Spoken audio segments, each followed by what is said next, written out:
义和盛堂活动概况编辑部。1、活动预告。1、2月4日学界4年教育研究班。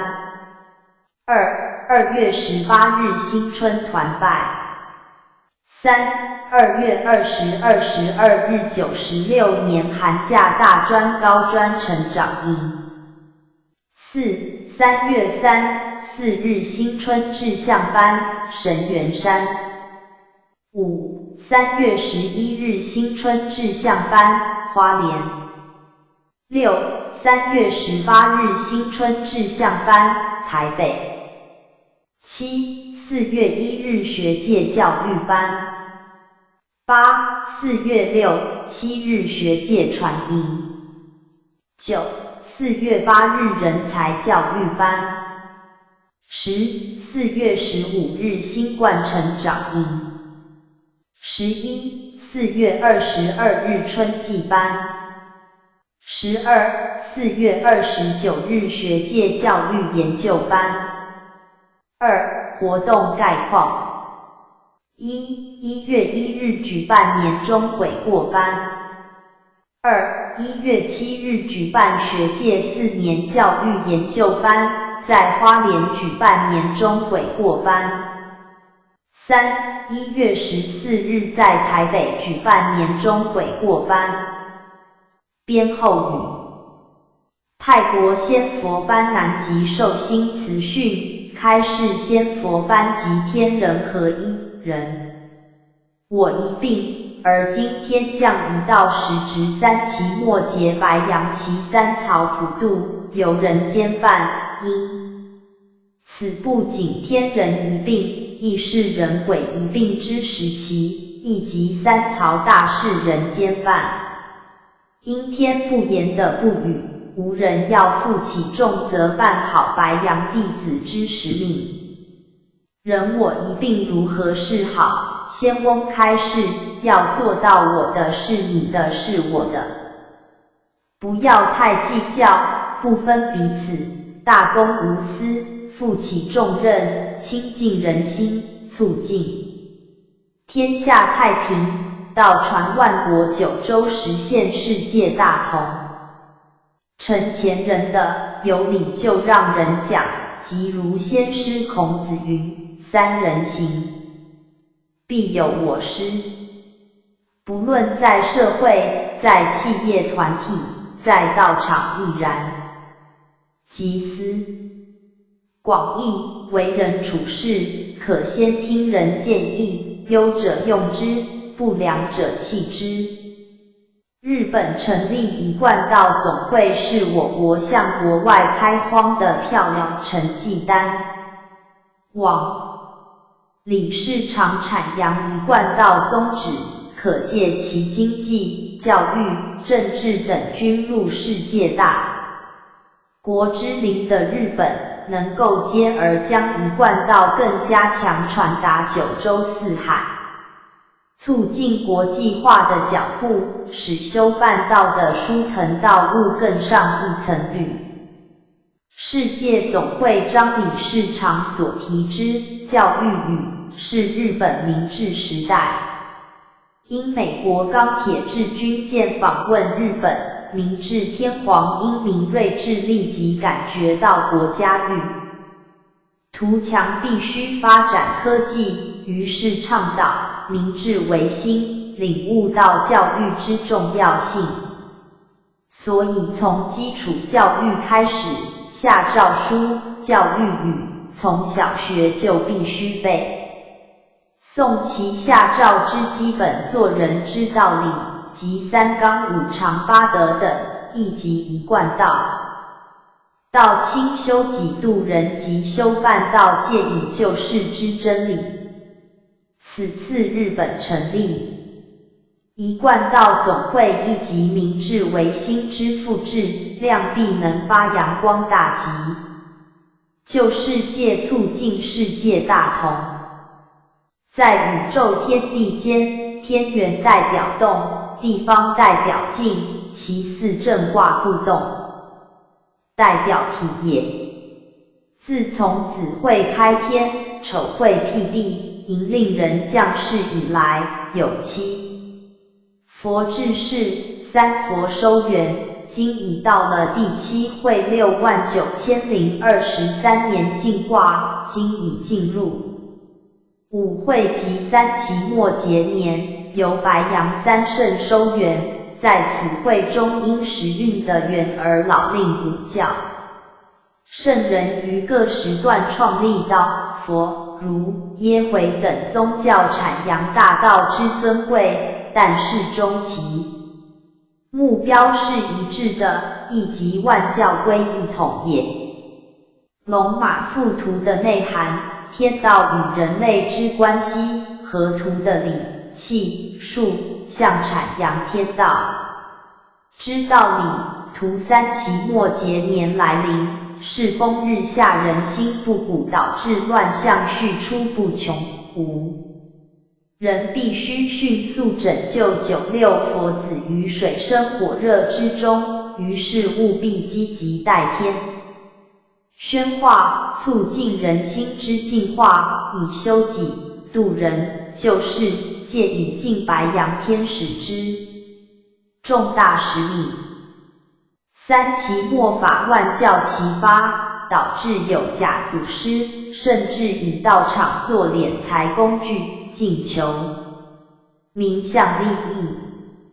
五教时运地而兴起，但其中其目标是一致的，即万教归一统也。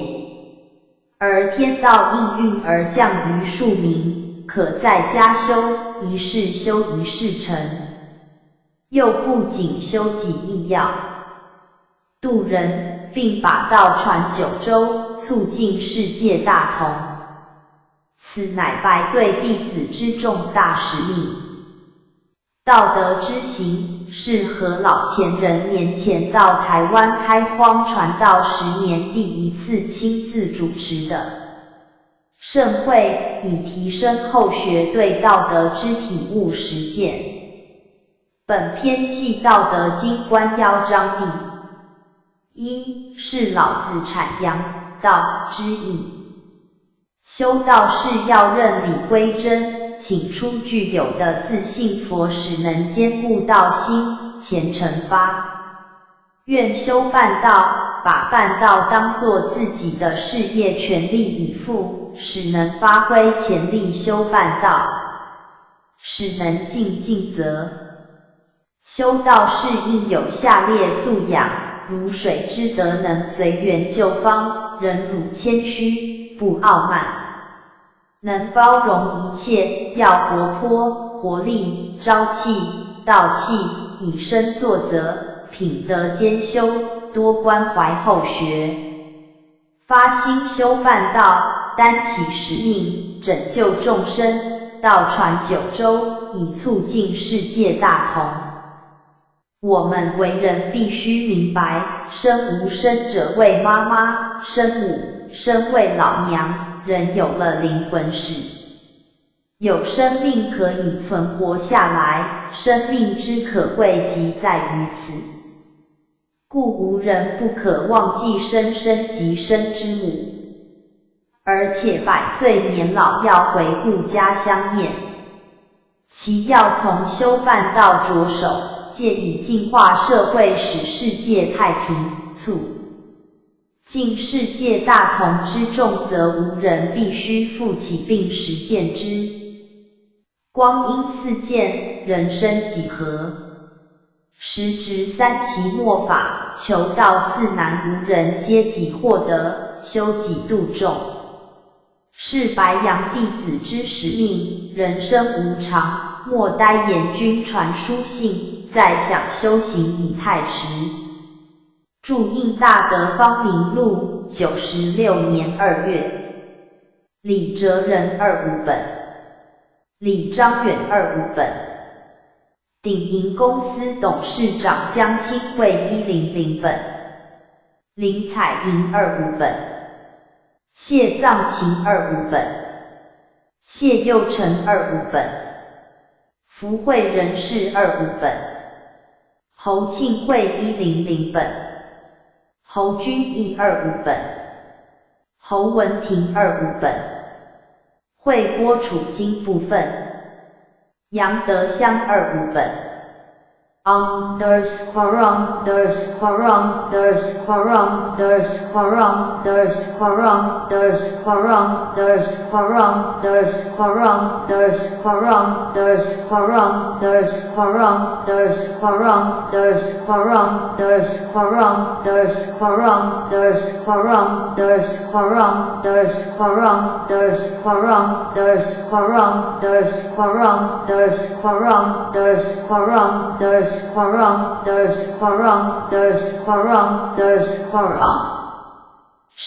因果所命求道救了命，序2。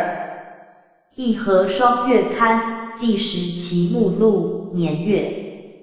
义和圣堂介绍。一楼大殿所供奉之3尊佛像布达。经典背诵专栏。必考科目弥勒救苦真经编辑部。仙佛圣训。泰国四球孔孟中道院仙佛班编辑部。前人的话。道真、理真、天命真、陈洪真。宗教人的本分与天职高宾凯。真心修办道周前人。陈前人的话。人若须吃饭，到哪里修道都一样了悟。历代祖师介绍。第7代祖师唐尧王子。道学研究。悔过缘起周前人。忏悔宗旨陈永宏。忏悔立碑志救度冤千业债周正山。忏悔力修行洗脱烦恼冯新聪。易经研究之一陈永宏。道学用语词汇李一章。学界园地。圣者典范刘嘉信。因果所命求道救了命序2编辑部。人生哲学。我找到了人生的方向编辑部。义和圣堂活动概况编辑部。编后语编辑部。注印大德方明录编辑部。义和圣堂介绍。布达。一楼大殿所供奉之3尊佛像。举凡所有庙宇、寺院之大殿所供奉者，必是其庙之主神。如上帝庙必是北极玄。天上第5庙定是关圣帝君，然而义和圣堂是一贯道之佛堂，主要之神佛当。然是供奉着开启白羊应运的3佛弥勒古佛、南海古佛、济公活佛。回顾自己刚求道进入一贯道之初，对圣佛雕塑之神像，不只是体认有限，更甚的是还排斥不已。如果除去同龄那阶段的无知，自懂事至进入一贯道以来，至少也有20几年的宗教信仰，是小时候大厅神桌上，每到过年除夕那一天，都更换一次的是观世音佛祖的纸画神像，以及家隔壁就是村里面的大庙，代天巡狩的神明。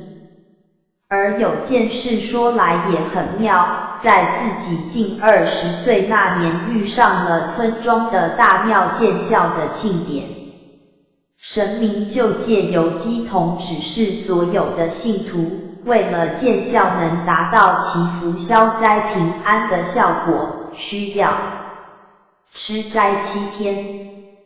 自己虽然在斋期内都没破戒，可是不很自然，毕竟是压抑的。到了大庙的广播器宣布解除斋戒期，姑且不论还没解除斋戒期就在准备要煮的荤食是对与否。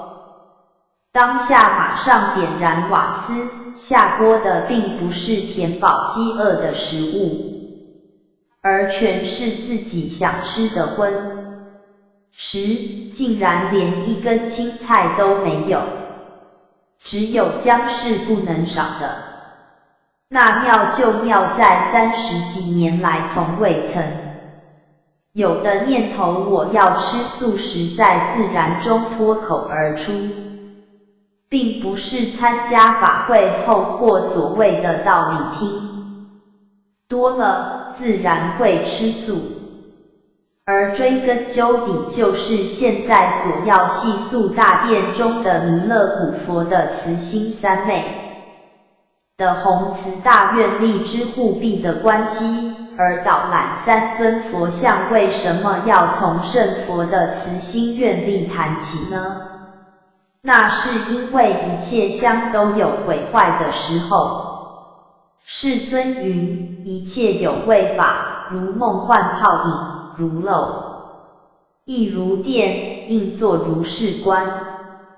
诚如佛所言，在3000大千世界里，所有物质形象都如幻化泡影般像海市蜃楼似有若无。而以物质论而言，执能不灭的原理是存在的。因此佛要慈悲众生，如果只用肉眼之视力去看，必定是有视线范围的，要识透究竟必须要如是观，用慈心及本心自性观，借佛菩萨之智慧般若去观照，才能见得实相。下笔至此的当下，应该是以三尊佛像之实相的内容谈起。如以三尊佛像的材质而言，中尊的弥勒佛是以1000路百年树林的樟木雕刻而成，左边的观世音菩萨及右边的济公活佛的佛像也都采用路100年以上树林的樟木雕刻而成，聚集吸收了1000路100年及路100年的天地真气、日月精华，配合着巧匠独到之神技，传神之至尽达许如生之神韵，使得参访义和圣堂之游客进入1楼大殿瞻仰佛像的当下赞叹不已。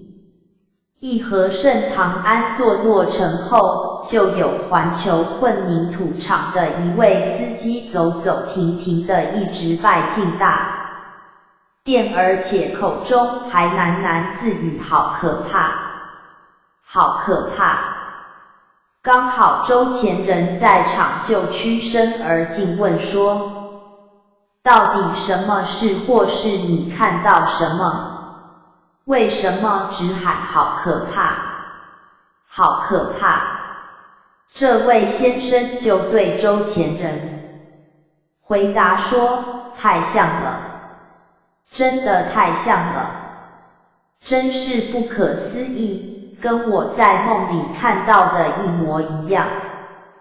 有一次更神奇的是，有一游客来到圣堂之门庭前，竟然是神人合一，神情怡然的道出一件背后学自己遗忘28年前曾经吃过3次牛肉面的憾事。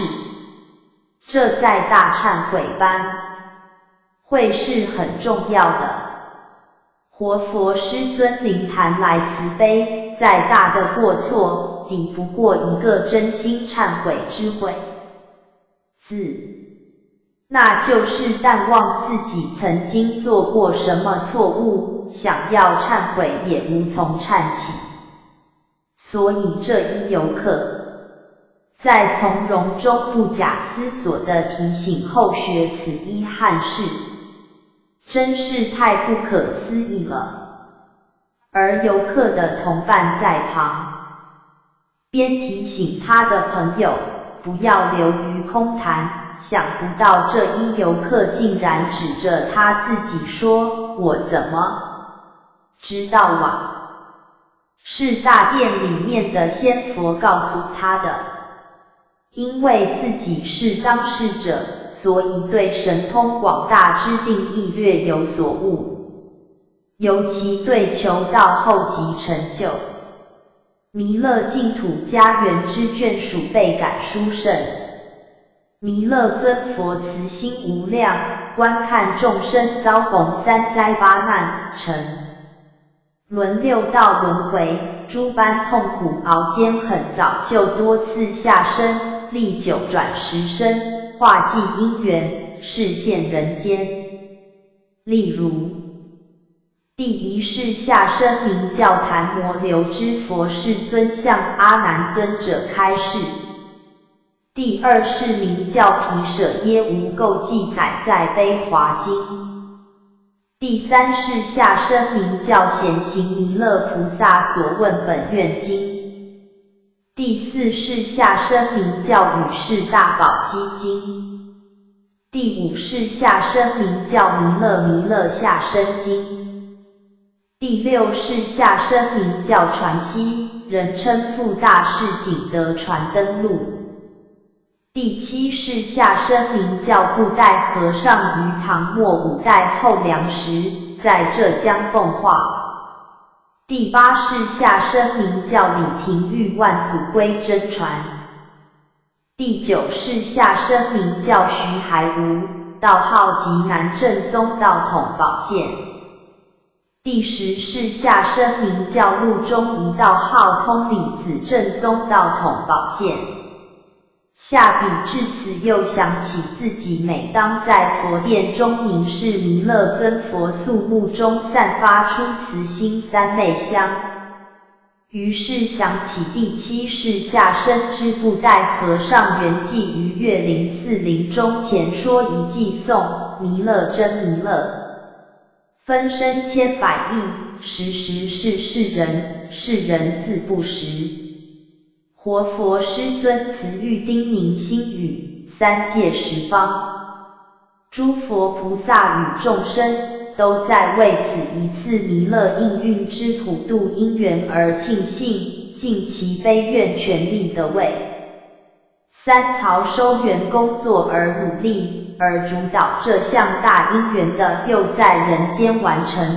徒儿啊，你们这群白杨修士应善握此佳期，不志不求，真诚实修，方无负天人的助化。佛经圣言亮早，以父主言明，本源会未来世众生之大归依处，就是主弥勒佛。龙华三会收圆96，更是大乘佛心，同体大悲无缘大慈之总发挥。济公恩师，十方净土各有殊胜，弥勒净土却是殊胜中之最殊胜，方便中之最方便。弥勒净土之容易求生，弥勒法门之容易行持，更要众生明知净土之曼妙。弥勒净土是为一生补佛处，未成佛之前具住于此净土，世尊未成正等正觉佛果之前，亦是住于此净土之中，因而弥勒净土为之生补佛处，智慧如世尊尚且如此，众生求生于此净土之间，岂能不为最为殊胜？而求生此一净土，可待业往生，不用极断根障，岂能不为最为方便？简介之篇幅有限，期望其他主题介绍时能锵现观世音菩萨寻声救苦，随处祈求。随处现的大慈愿力以及现罗汉深度众生之济公活佛，更加是现游戏三昧之行，意在探讨一番，助清净平安。经典背诵专栏，编辑部，必考科目弥勒救苦真经。佛说弥勒救苦经，弥勒下世不非轻。领宝齐鲁灵山地拈花印正考三圣，落在中原三星的大正四川王桃星。天真收元挂圣号，等待时至点神兵。云雷震开雾己土，天下神鬼不安宁。亲在人天中华母，九连圣教归上乘。天花老母垂玉线，收元显化在古东。南北两极连宗续混元古册在中央。老将下通天窍，无影山前对合通。因而要想归家去，持念当来弥勒经。用心持念佛来救，朵朵金莲去超生。时得西来白杨紫香儿，点铁化成金。每日至心常持念，三灾八难不来侵。要想成佛，勤礼拜常持聪明智慧心。休听邪人胡说话，劳栓一马念无声。老将下真天咒，用心持念有神通。满天星斗都下世，五方列仙下天宫。各方城隍来对号报，是灵童查得清。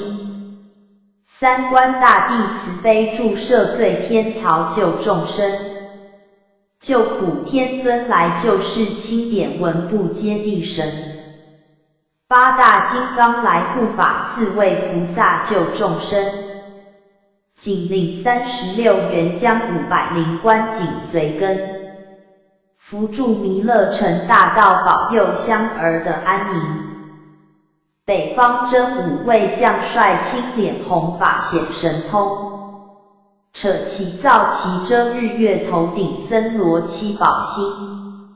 威震北方卫帅，手速青珠二挂甲兵。搭救猿人香儿女，火光落地化未成。四海龙王来助道，各驾祥云去腾空。十方天兵护佛驾，保佑弥勒去成功。弘扬了道归家去，赚到三阳弥勒尊。吾皇令记下身，收服难言归正宗。来往造下真言咒，传下当来大藏经。因儿女常持念，邪神不敢来近身。持念一遍神通大，持念2遍的超生。持念3遍神鬼怕亡，两邪魔化未成。修持劫内寻路径，念起真言归佛令。南无天元太保阿弥陀佛，10口。先佛圣训。编辑部。正坛师。理性中分是非，感情内别尊卑。路程过之进退，体验时共喜悲。一片天有日月寒，地里见松梅。穷宽长洞深浅亮，角度探无味。无奈太子爷奉慈命入法班，引申早餐。老驾在问贤弟妹们好不好？理野路野路也通。一本万书万书容。4信自度自度化片片，心得心得穷。中道不离不离是天运，不逆不逆行。一分阴阳阴阳会，性有乾坤乾坤成。是烟是云是云雾，日落日出日出东。昨非今是今是，醒圆月依旧依旧明。感叹众生众生内寒蝉，不明不明东。性情为患病性的为中庸。内合八德显里有五行功。里别上下贯照见左右逢。尊严崇德性松柏长青葱。自卑为高尚春梅初泛红。路在足下不穷理尽性中。行程远近愿心宽路长程。过渡时期乱长江一波凶。认知有理尽空洞自然通。进而教之道深藏若虚空。隐退分寸恰由浅而入精。体大思精密量大能容身。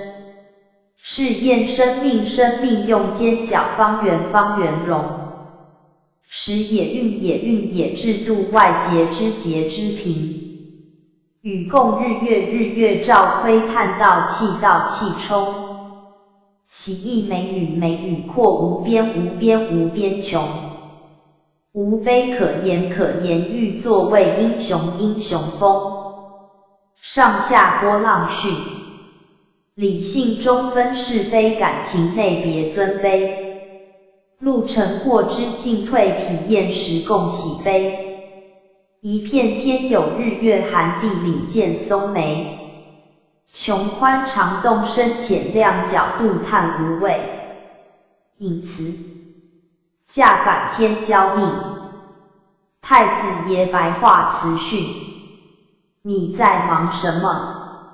师兄跟你讲话，你很紧张哦，师兄也很紧张耶。你紧张什么？是讲课紧张，还是看到太多的人头紧张？师兄也是一样耶。那紧张加紧张等于不紧张，是不是？紧张加紧张两个人更紧张，所以师兄知道贤弟紧张，师兄也很紧张。师兄有义气，先来紧张，师兄紧张。那贤弟要讲什么课题呢？15条佛规，15条哦，那么多哦。15条。师兄也要讲一个课题，头一条是哪一条？头一条理路一穷。师兄讲理路一穷，一条很紧张，15条很紧张，15条比较紧张耶，是不是？1条不会那么紧张，那么我们交换，师兄有义气，师兄讲15条，张贤弟讲1条，感谢慈悲。那师兄要开始讲15条佛规，张贤弟去批正坛师1条，就那个什么，那个理路一穷。现在师兄要讲15条，15条。好，贤弟妹，你们背一遍给师兄听听。好，开始。第50页有可以看，开始背诵。你批训1条，你不是写，是批训哦。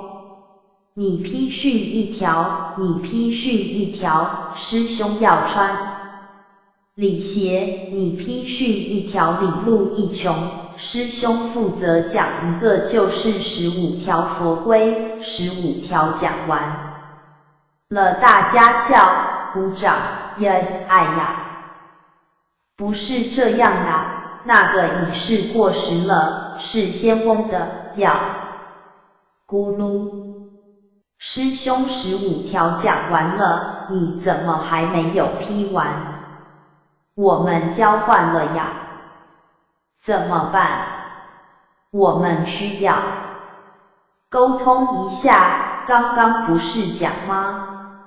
张贤弟你紧不紧张？紧张，师兄也很紧张，那你讲几条？后学讲理录一条讲一条就去讲啦。师兄15条解决了，感谢师兄慈悲，要批正坛诗哦。我们交换了哦。师兄慈悲，后学还在学习，没办法批诗。你都没有听清楚就答应跟师兄交换，现在怎么办？你的师兄讲完了，师兄的你没有帮忙。不是写黑板，写黑板有正贤弟写，你批训，感谢师兄慈悲，赶快批正坛诗。我们紧张加紧张，不要紧张好不好？等一下15条佛规是师兄讲的，我们已经交换了，张贤弟讲一条，不是交换好了吗？张讲师搞不清楚，是批训不是讲课。你讲15条，师兄今天老师要师兄讲一条，张贤弟讲15条，那15条比较多。比较紧张，师兄跟你换，那15条比较多吗？我们换好不好？后学担负的10兼70分，70分讲一条很简单，我们换好不好？张贤弟讲一条，师兄讲15条。师兄帮你讲15条，你省了讲14条，好不好？好不好吗？师兄慈悲，怎么办？沟通不来，仙翁不是说天人一并吗？我们换好不好？你不会批训哦，你不会批训是不是？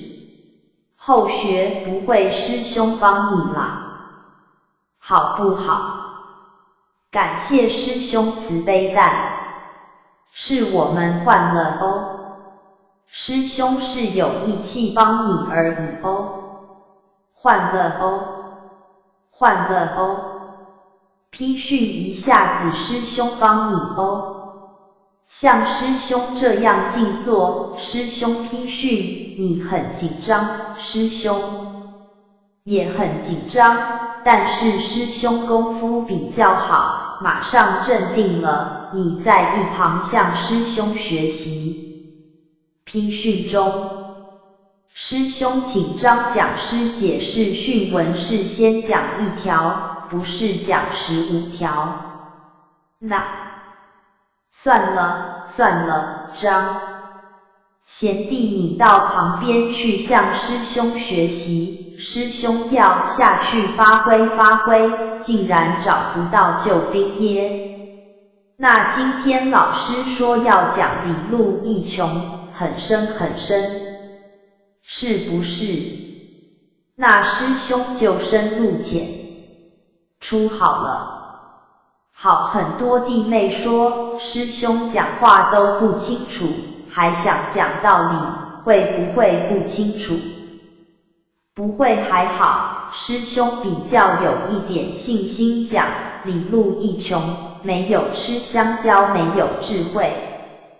理路一穷是老师说，理是那个理是知道，那个路是行道，然后就是知道加行道，就这两个要一直到最后，到彻底，就这样了。棒不棒呢？叽咕，理路一穷就是这样而已，弟妹们明不明白呢？明白好，幸好你们明白。不明白师兄也不会再解释什么了，不然这样子，弟妹都明白了是不是？明白了，明白了。师兄就不用多讲了，是不是？不是配合一下吗？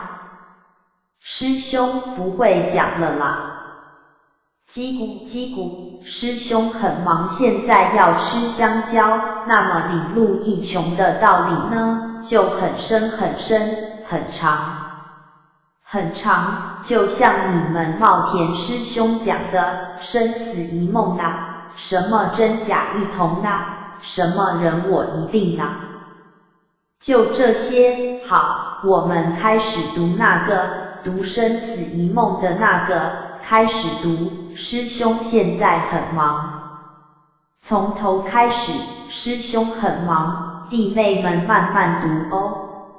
师兄还要批训，班员读训文停，这样不尊敬师兄。一面找一面读，有了，找到了，开始读。班员读训文，批训必好不好？好师兄，不很好，师兄责任很重。老师说要讲理路一穷，师兄刚才解释过了，弟妹们明不明白呀？明白，师兄再补充加强好了。好不好？好就是说吗？就是说没有道理就会走投无路，就是说做人没有讲道理就会找不到头路，是不是很有意思呀？是，如果有道有理就找到了头上的一条路，是不是呀？是，就是理路一穷的真实意，很深的是，是吧？是，就是要有道理。师兄要橡皮圈一大包，师兄讲道理太深了，师兄怕嫌弟妹们听不懂，师兄玩游戏好不好？好，但是在玩游戏当中要悟哦。悟什么？悟4个字，理路一穷。对，玩游戏要悟这4个字。师兄等橡皮圈，贤弟呢？贤弟，师兄要批训了，你不要耽误师兄的时间。批训，师兄要分给弟妹们一人1圈，1圈就好了呀。弟妹都有一个圈圈了没有？有，把圈圈放在掌心上。师兄要讲道理了哦，圈圈的外面跟圈圈的里面是理，那个圈是路，所以就是理跟路。现在弟妹想办法把圈圈咬断，咬断吗？用牙齿咬断了没有？早就断了6万多年了。那个路本来是圆圈圈的哦，绕来绕去都会回去的哦。但是咬断了就断了，帮师兄咬断，师兄不可以没有保持形象。现在是不是理还是理？但是路断了，是不是断了时候还没有很要紧哦。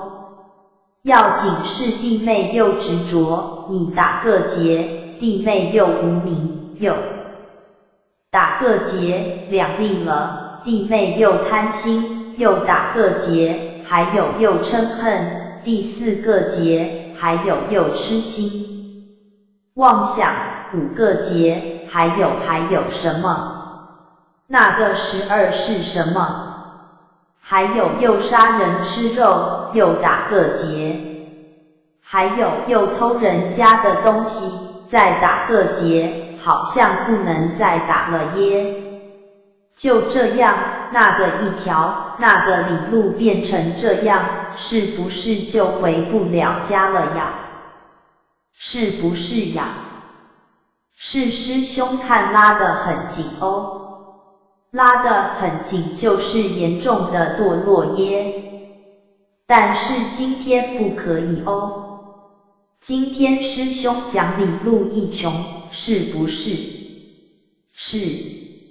那个路要恢复起来，把结打开，师兄批训，打到像刚才一条那么完整。你帮忙开，你帮忙开，我们去里面沟通，你帮师兄打开啦。像刚才那样，师兄很忙吗？师兄批训，不要讲话哦。把结打开哦。打开了那么快哦。那么快，现在把结打成一条了，那个路要回复回圆圈圈。要回复回圆圈圈的，没有教。给贤弟妹们粘的，你自己想办法吧。有人还没打开，很严重贪心。打开了没有？弟妹们呀，你们好了没有？师兄好了，有没有把结打开了呀？有没有把圈圈恢复了呀？有师兄的助手跑去哪里？你好了没有？师兄轻轻一拉而已，是你不小心把它拉紧了。有没有冤枉你？开了，哈哈哈，开了，你好棒哦。别人的结也会打开，有一句话说，解铃还须系铃人，那打开之后要恢复圆圈，怎么办呢？这是理路的路耶，怎么办呢？就要这样，你帮师兄接起来，他的手好粗难做。弓，橡皮圈是可以拉的呀。那又成功了一次，就是这样，又把它绕回圈圈，开始动作。这样是不是又恢复圈圈了呀？只是多了一点，哪一点？明示一点。所以断掉的路要恢复回圆圈，要有一点，是不是呀？是，那弟妹们都把它做成一点，记住哦。橡皮圈可以拉的哦。好了没有？好了，放在头上，怎么样让这条路放在头上？贤弟妹们站起来，橡皮圈放在头上，好了没呀？好了，这个是有理又有路，放在头上，然后向师兄行一鞠躬，90度，又不要给橡皮圈掉下来。开始，手不要摸着，预备开始，90度90度吗？弟妹坐下，你们都不棒。坐下，你看师兄有理有路，放在头上还鞠躬100度都没关系，都不会掉下来呀。就绑头发吗？是不是呀？师兄在讲道理哦，要让这一条路不会又遗失掉，要绑住呢，是不是呢？是绑在哪里呢？绑在不会掉下来的东西上呀，是不是？是有没有道理？有师兄也没有智慧。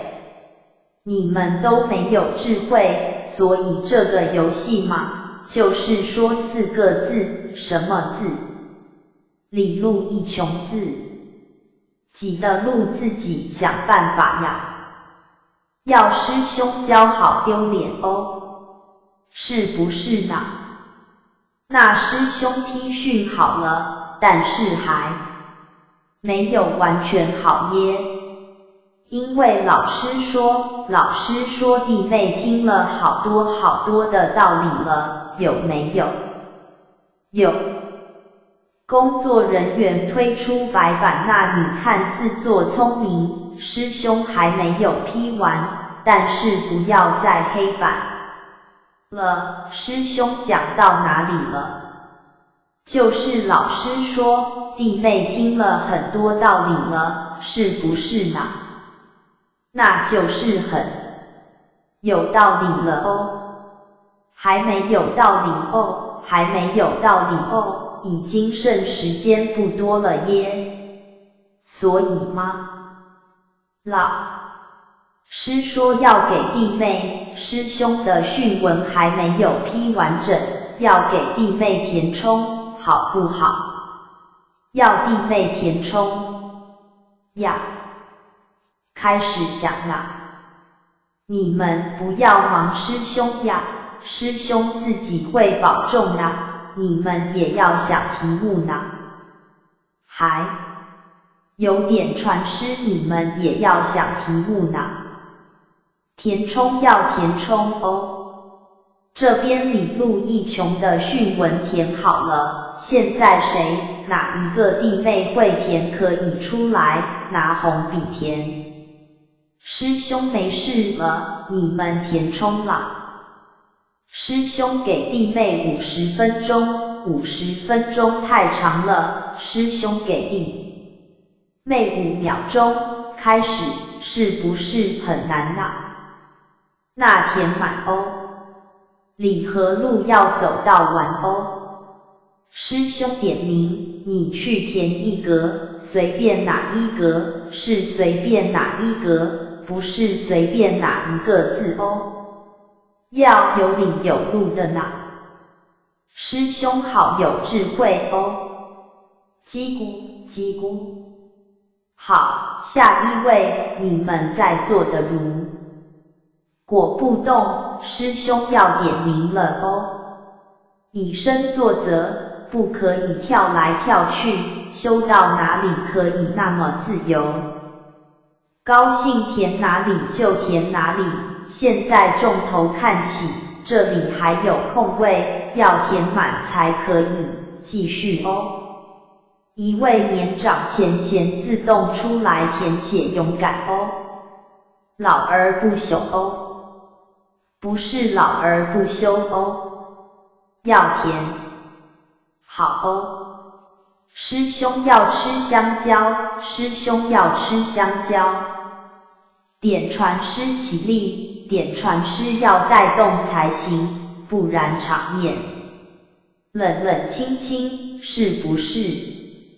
好，开始。长的最高的出来。点传师从后仰开始哦，好啦随便啦。那从后仰就一律从后仰，不要跳来跳去哦。从后仰走靠近一点，点传师走。靠近一点就轮到点传师你了，往点传师，不用一个一个出来呀。一起涌上来，都可以，快一点，老人家也要玩哦，老人家也要玩耶，不要叽里咕噜，叽里咕噜，讲很多，自己的理路自己看准就跟他写下去，好像乱来了哦。高兴填哪里就填哪里哦。好，现在轮到讲师了哦，师兄要点名，师兄有一点点生气了，都不踊跃参加。你过来，办到的比较有体会吗？是不是？去填一个就盯住你哦，别浑水摸鱼哦。要写一个，看热闹，3个里头要出去一个，填满了没？有讲师知道如何填写，谁在那里呢？擦掉人家写的呢？师兄不喜欢你，师兄不喜欢你，你写什么？后学过诗你写了没有？还没好，还有几个空位？还有2个空位，不可以交，不可以交。好，都回去，都填满了，这是弟妹们心里的理路一穷，是不是？有的自己的事没有管好，管人家的事，大家练一遍，写黑板上下波浪训批训，好不好？无论填的怎么样都很好，因为弟妹努力过了，是不是呢？那真的答案对不对呢？都可以，但是比较圆满的就像在那边那，把第1行、第2行、第3行、第4行排在上面这一行，第5行、第6行、第7行、第8行排在下面这一行，改一改，继续抄，才几个填不好而已，才几个填不好而已。这是波浪训，弟妹讲一遍，就是有起有落，起起伏伏，就像人生路，起起伏伏就像那个波浪很多，要克服呀，好不好？好，这个是正坛诗。老师说，今天跟弟妹讲理路一穷，穷了没有？弟妹们穷了没有？穷了明明很有钱，干嘛要讲穷？弟妹穷理路，穷了没有？穷了就是没有钱了，钱拿给师兄好不好？老师说一切的法啦，游戏啦都是借相明理而已，就像现在几点啦？回答几点？师兄才不管几点呢，师兄要你们看手表，是你的吗？换回去了吧？舍不得吧？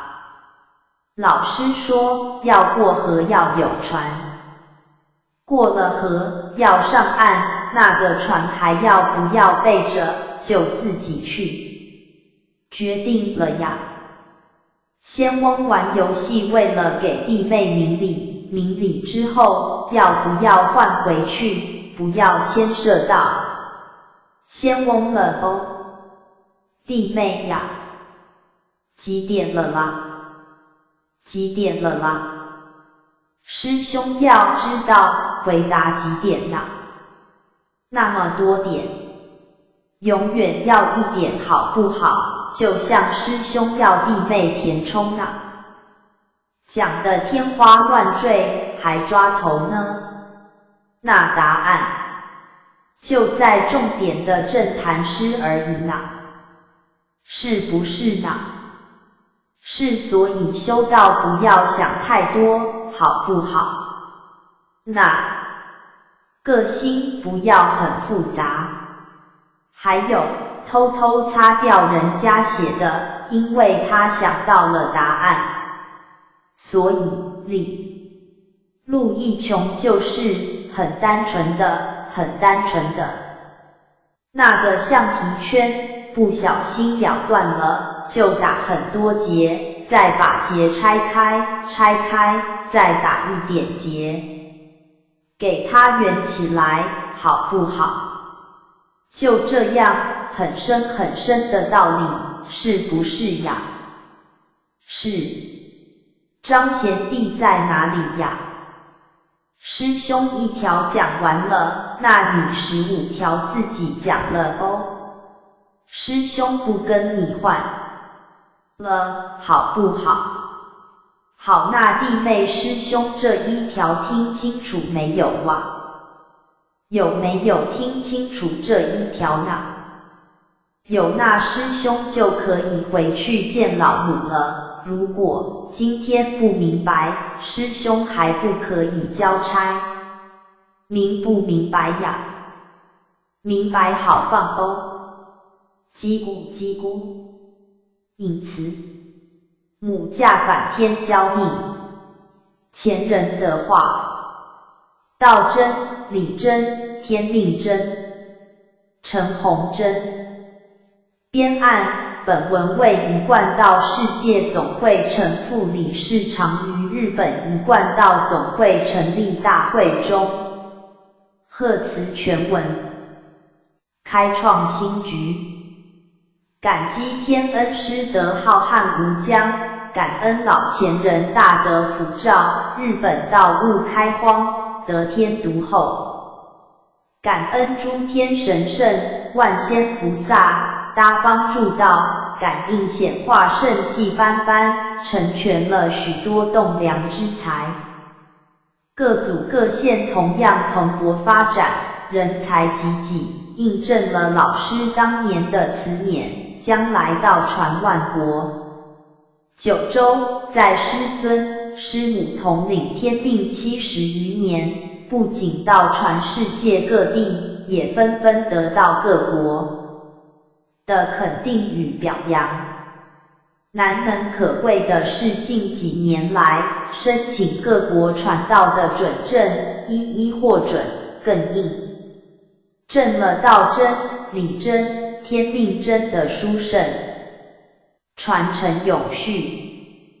今天举办日本一贯道总会成立大会，更体会到幕后依着三曹普渡的大是因缘，非同小可。所谓三曹普渡幕后大是因缘，是天上是人间伴耳活佛。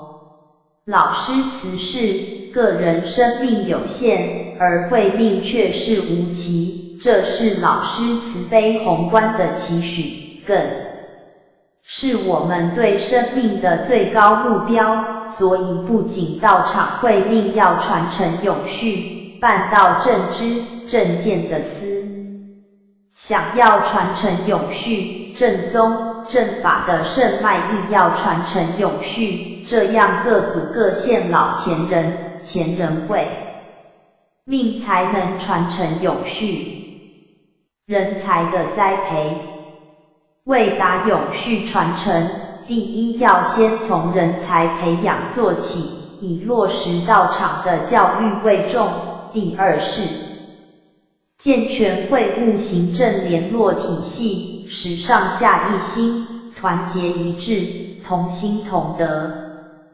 第三是落实人人有行功乐愿奉献的机会，使人人有事做，事事有人做的理念能贯彻实行，如此不分男女老幼，人人在道场可以学、修、讲、办，从此人才会愈来愈多，人才不会断层，人才可以一波一波的成长，而道才可以越传越广。若能如此，则一贯大道必能传承永续。走入社会，以道为体，以教为用，广结善缘，有教无类，进一步走入社会，进入人群，以慈善事业来济世度人，是师尊师母的宗旨。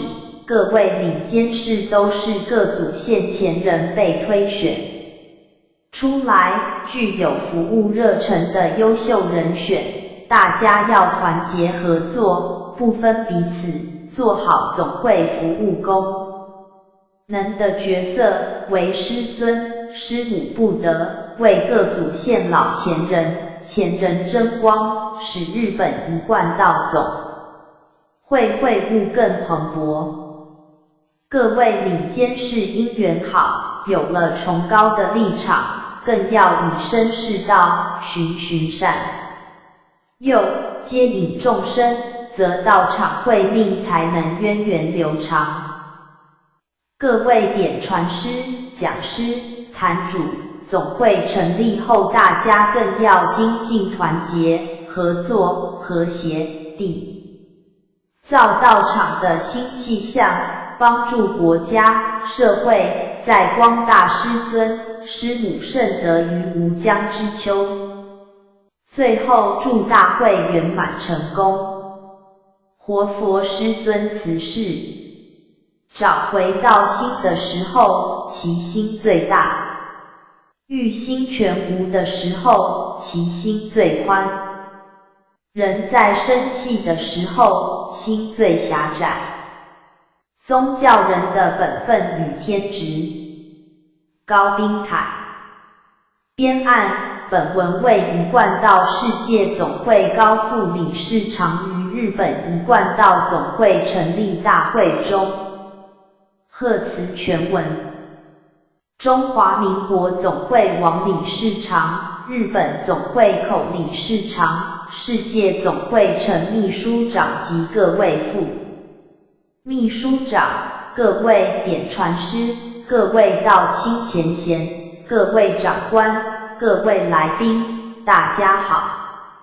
这次庆祝日本一贯道总会成立大会，本人因身体关系无法亲自参与，内心感到非常的抱歉与遗憾。一贯道弟子为了要将上天的大道传遍世界每个角落，无不竭尽所能，尽心尽力地在每个国家地区成立一贯道总会。这次日本一贯道总会的成立，在这个过程当中有口理事长与山下光昭秘书长的积极规划，还有各组线的协助配合，一定非常辛苦。对于大家在这段时间的努力与付出，本人在此特别表达诚挚的感谢之意。一贯道的宗旨在于恢复本性之自然，启发良知良能之至善，己利利人，己达人，挽世界为清平，化人心为良善，济世界为大同。日本是一个高度文明的国家，知识发达，科技进步，人性善良。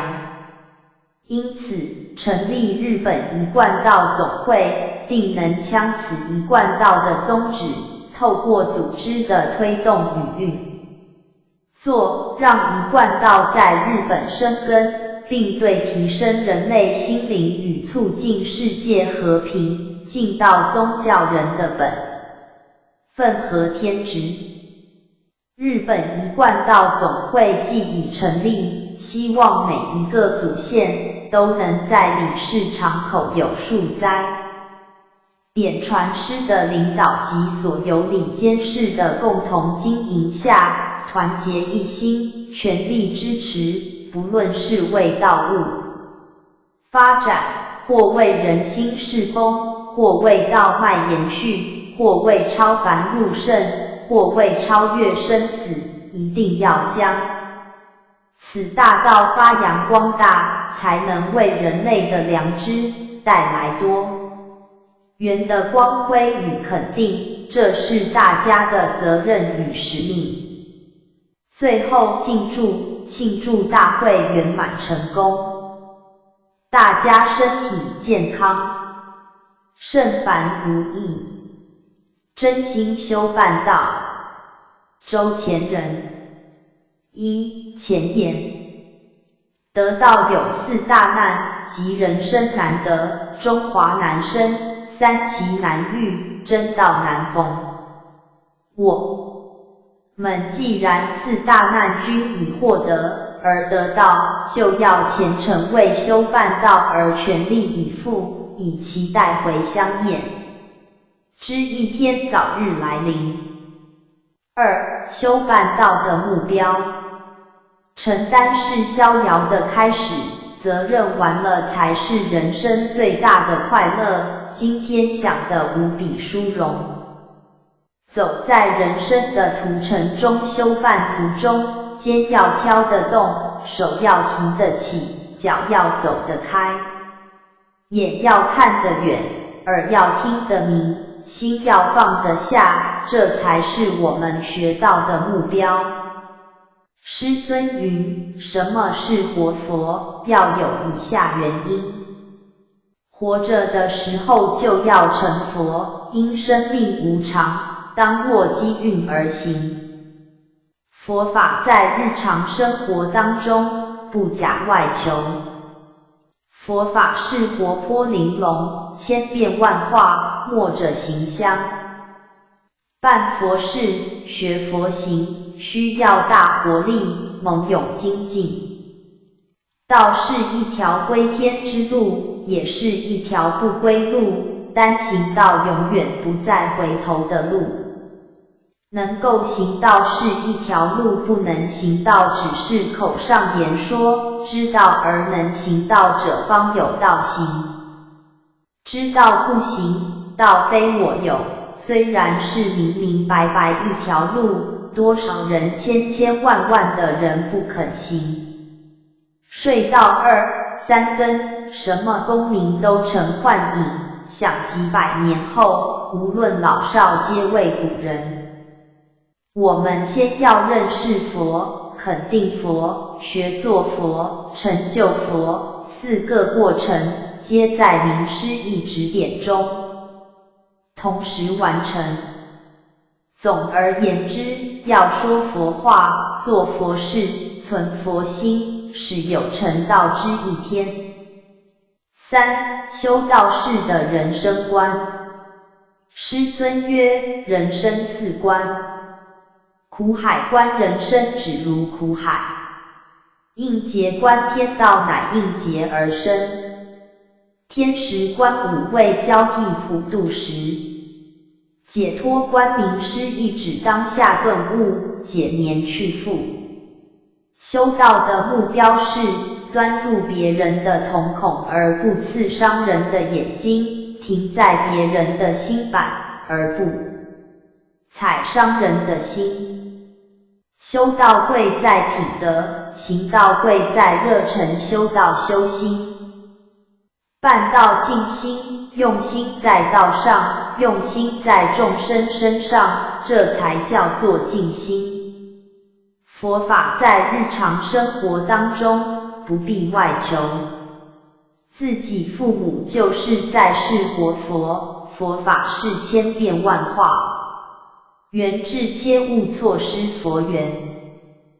4. 修道的过程方法。孔子曰：先难后获，孟子说先忧后乐，无人修办道义，必道在最先，走在最后，就是说先做再说。说到修办道，是承先时为命是从，说到做到，其下时身先士卒。1. 语不发。李太白大仙曰：圣人觉悟于当下，解脱于未来，凡夫迷失于当下，悔恨于过去。俗语说买之。修道有7阶段，也是佛的捷径。亲口、度人、讲课讲师、设坛、开荒、办道、3师。其中开荒是上帝的使者，也是如播种的农夫，功德最大，最难能可贵。修道人要像矿工，点起额头的一盏灯，照亮前进的路途，开发无尽自家宝藏。修道人要学弥勒佛，满腔欢喜大度能容，在纷杂的人世中，懂得超象化契入理。修道人如能像婴儿，不会分别计较，饿则吃饭，困则眠，显露自然性的本真。现香之意，直香若人之心，正直无偏，若稍有偏邪，便见香灰处处，形成污染。一点星火由上而下，正是以表人心降服我慢、共高自大的非常启示现象而不能低心下气，虽现象合意。凡人生命无常，要把握机运，贤人时运到达，能够把握。圣人机运来到，即能知悉。5. 修道要常存感激之心。感激伤害你的人，因为他磨练了你的心智；感激欺骗你的人，因为他增进了你的智慧；感激毁谤你的人，因为他砥砺了你的人格；感激打击你的人，因为他激发了你的斗志；感激遗弃你的人，因为他教导了你该独立；感激绊倒你的人，因为他强化了你的双腿；感激苛责你的人，因为他提醒了你的缺点；感激嘲笑你的人，因为他加强了你的抗体。6. 结语。大合奏是多和弦，大团结是多成员，大道体是多班圆，白羊大戏是多演员。每个人都是主角，演的角色不一样，只要把自己的角色扮演好，素其位而行，各尽其职，各适其事，各适其才。难得有一世因缘，千万要善握善习；难得有一条理路，千万要有始有终；难得有一次机会，千万要一人一份；难得有一共目标，千万要同心同德；难得有一道归途，千万要同修同行同归。人若须吃饭，到哪里修道都一样了悟。人是由4大假合而成，所以一定要食五谷以养生，有健康之身体，才能修道行道。若无人身，何来修道？虽然无身为臭皮囊，但只要在这世间没有这个臭皮囊，还真无法修道行道。此乃所谓的借假修真。前辈者常鼓励后学，要认真，要认道修道，不要因人而修。通常我们所追随的前辈者，每个人的行事风格均有不同，有些木讷内向，有些善于言谈，外圆甚佳，有些讲起道理头头是道，非常流畅，有些则是不善表达。但只要真修实练，圣所表现于外者只是表象，与实修之成果并无两样。有些后学们则对前辈者有所评价与选择，这是认道未真而受人之外表而影响，这是不正确之观念。在此末节年，万教齐发，各式各样的显化，真是不可胜数。有些人为明真理，受到显化之灵验，而认为这才是真道，迷惑自信，而趋之若鹜，认为我们知道太过沉闷，不够精彩。殊不知，道乃无形，先天的而生，而运行日月。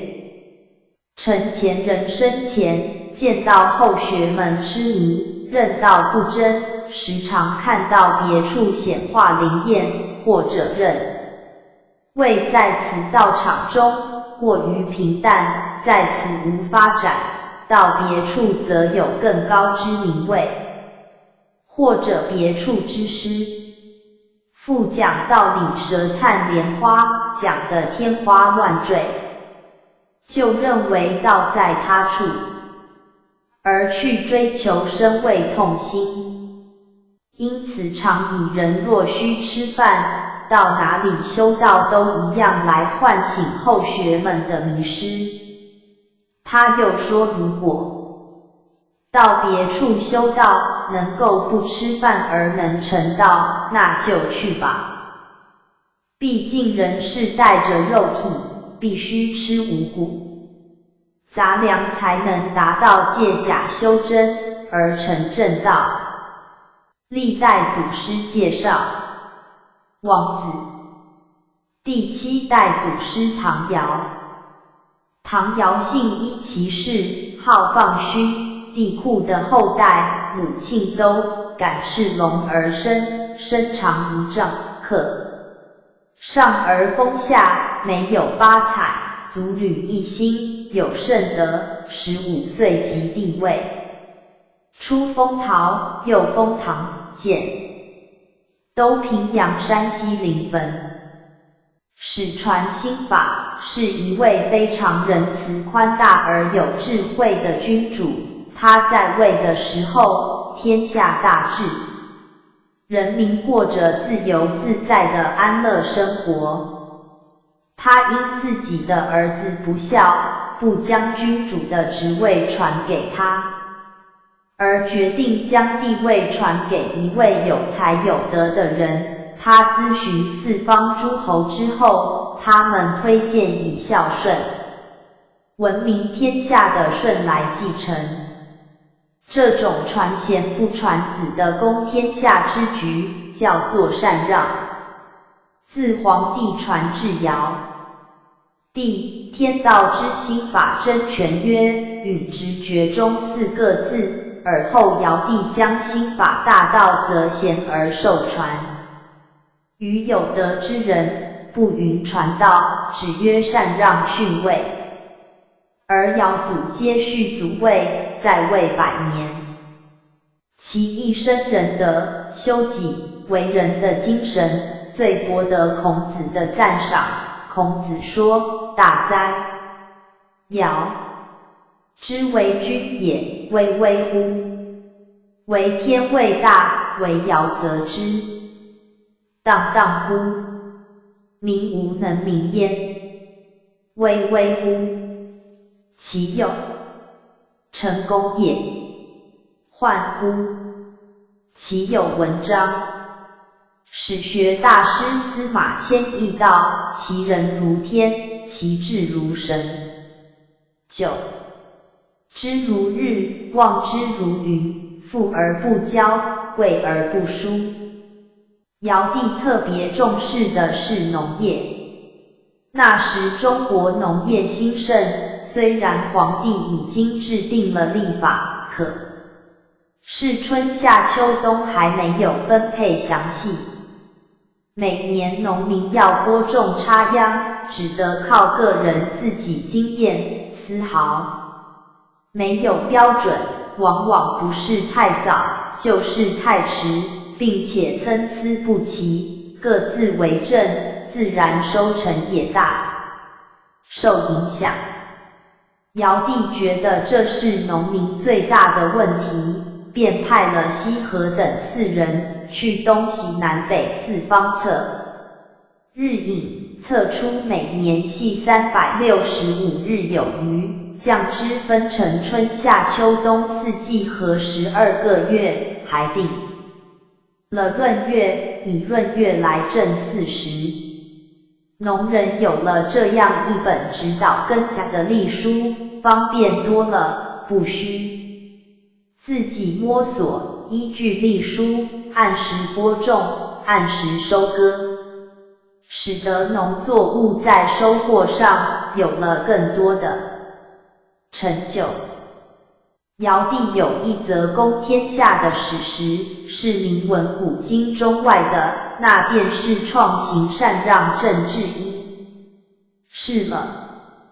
传说尧帝在位有100年，而享受120岁，当他晚年时，不想将帝位传给才能庸陋的儿子丹朱，也不愿将他传给口是心非、貌似恭顺、满怀诡谲的臣子。共工于是特命大臣四处寻访贤能，终于得知舜为一位道德才能兼具的理想人才。在一连串的考验与观察后，对舜极为满意，便禅位于舜，舜坚不受，直到28年后，众望所归，无法再推时，才成此天命，延续道统。尧说：谁可以治理国事？放其说：四子丹朱通达明理。尧说：顽劣好讼的人不能用。尧又说：谁可以？涣都说：共工揽事务，颇见成绩，可以用。尧说：共工巧言善辩，而用心邪僻，行似恭敬，却连天都敢欺犯，不能用。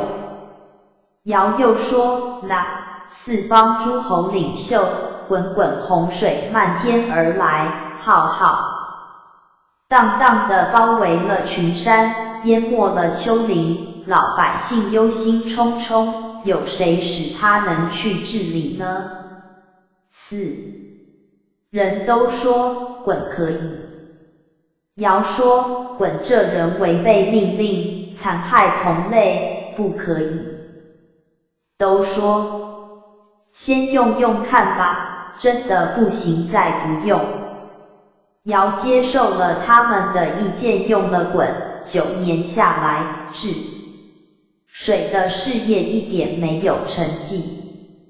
尧说：那四方诸侯领袖，我在位70年，你们能执行命令，你们来接替我的地位吧。四人回复说：鄙陋的德行，会玷污地位的。尧说：那么你们尽量的推荐，无论是显贵的亲戚，或者是没有关系的隐居人士。四人同声响。尧推荐说：有一个没有结婚的平民叫虞舜的。尧说：不错，我也听说过。到底怎么样？四人都说：他是个盲人的儿子，父亲心不向善，母亲言不及义。弟弟倨傲无礼，他却能够和睦孝顺，把一个家处理得庸庸碌碌，没有出什么差错。尧说：我来试试吧。于是尧把2个女儿嫁给舜，从他怎样对待他们来观察他的为人。舜居然使他们甘心纡尊降贵，住在归水湾里，一切都合于妇人之道。尧十分满意，就使舜用心宣扬5种伦理，5种伦理都为人民所乐为。又使舜担任各种公职，各种公职都处理得井然有序，使他在国都四门接待宾客，四门的宾馆一片和睦，从诸侯国远道而来的宾客都肃然起敬。尧又使舜进入原始山林川泽之地，在暴风雷雨中，舜能够不迷失方向。尧认为是个了不起的人物，于是把舜召来说：你计划事情周密，你所说的必定可以做到，这样已经3年了，你来登帝位，悔过缘起。周前人。1. 前言。3期末节，天降大考，凡我修道人，6万年罪恶弥天，大劫临顶，难以逃避。幸蒙慈母大人及院长大人慈悲眷念，及此叩恳老母恩准，各方设立忏悔班。个人发现天良，真心忏悔，赦免6万年之罪案，而后必须忏悔净尽，认理真修，方能避免重大之结束。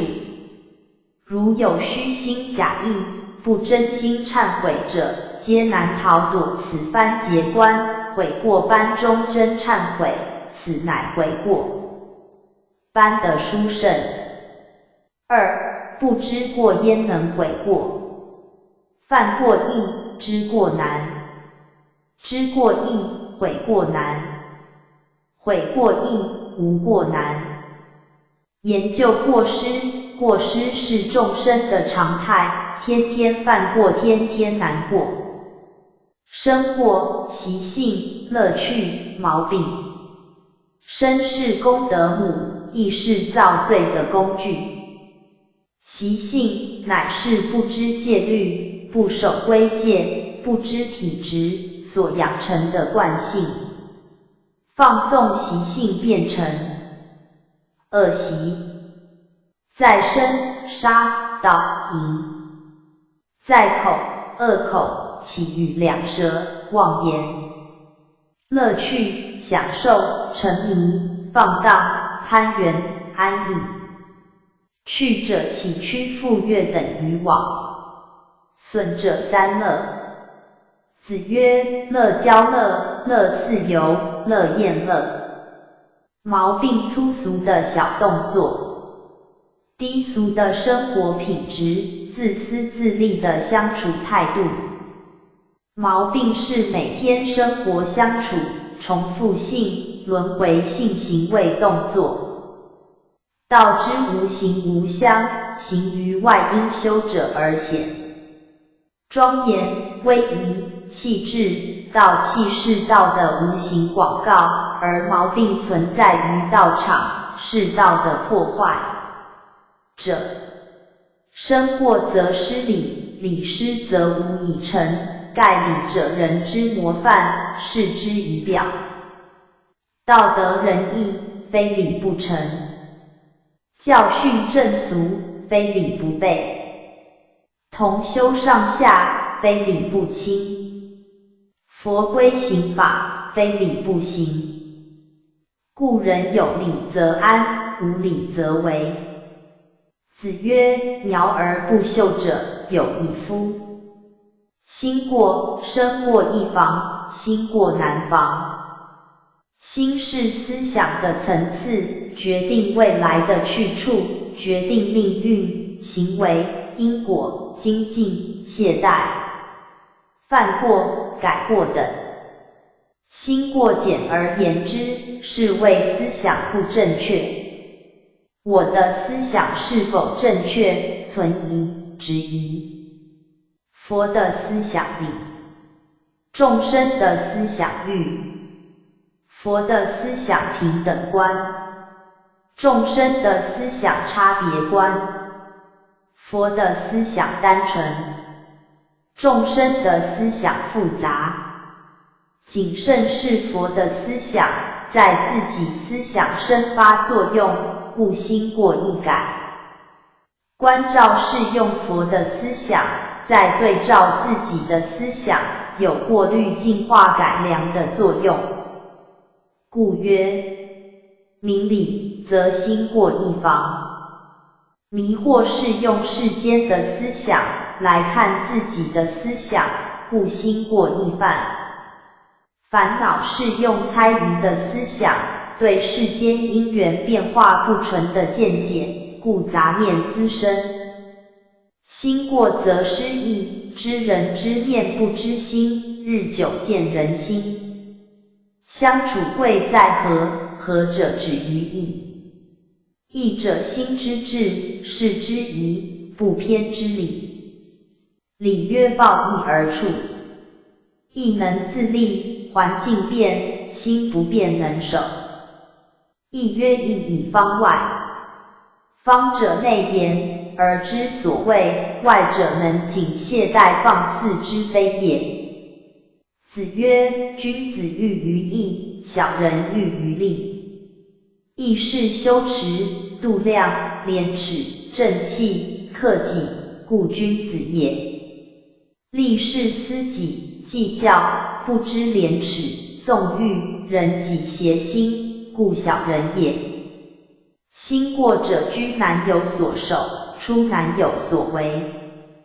放利之心深，复义之志浅为道矣。故子曰：秀而不实者有一夫。不知过，不知过，心在过中，在轮回中，枉在道场走一回。不知检点，生活是知见，行为是个性。不知检点，在道场显丑态。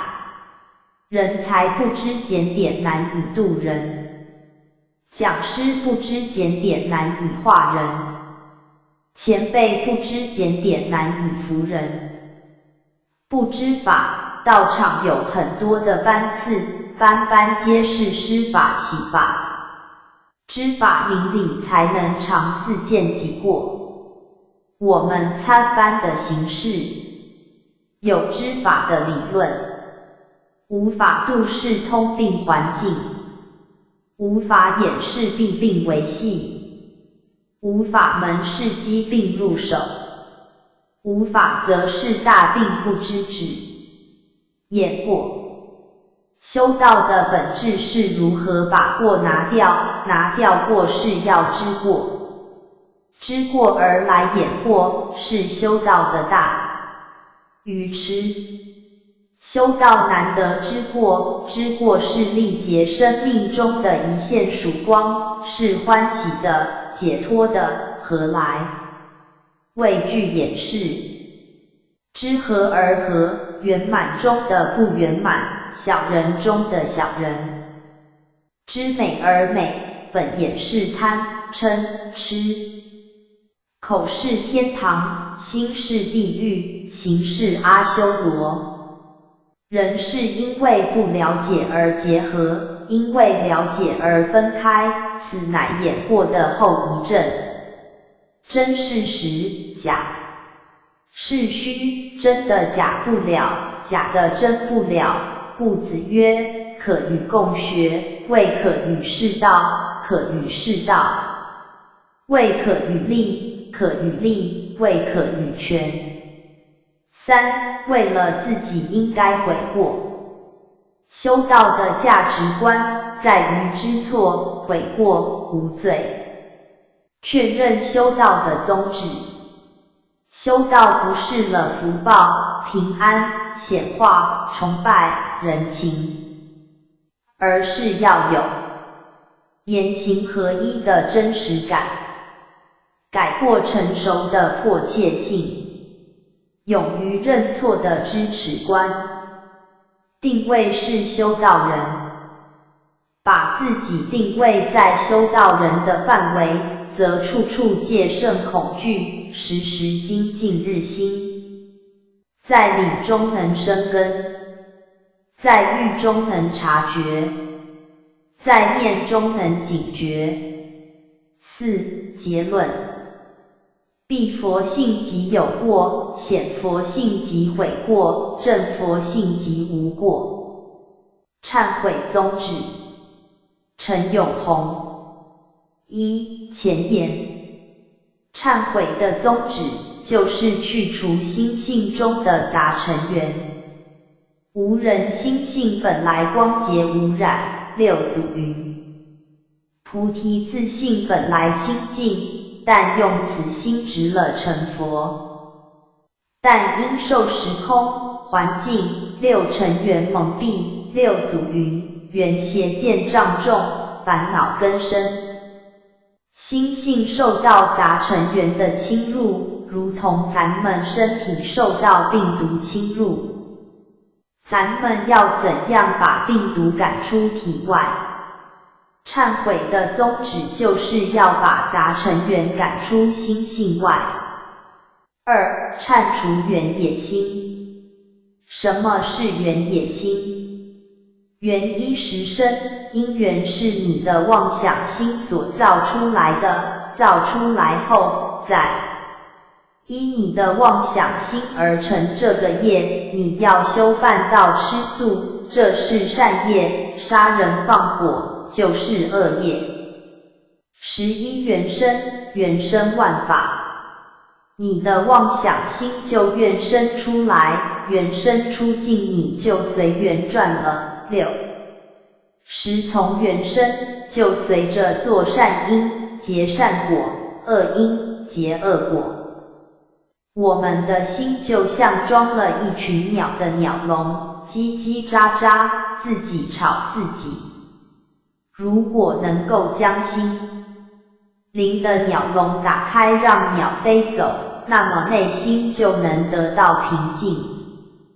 凡夫道用心，多被敬爱心，是爱理，常欲逃尽以安心，并是以存理，不知乃是心爱尽，理爱事，但令心空尽自空，理即是自寂。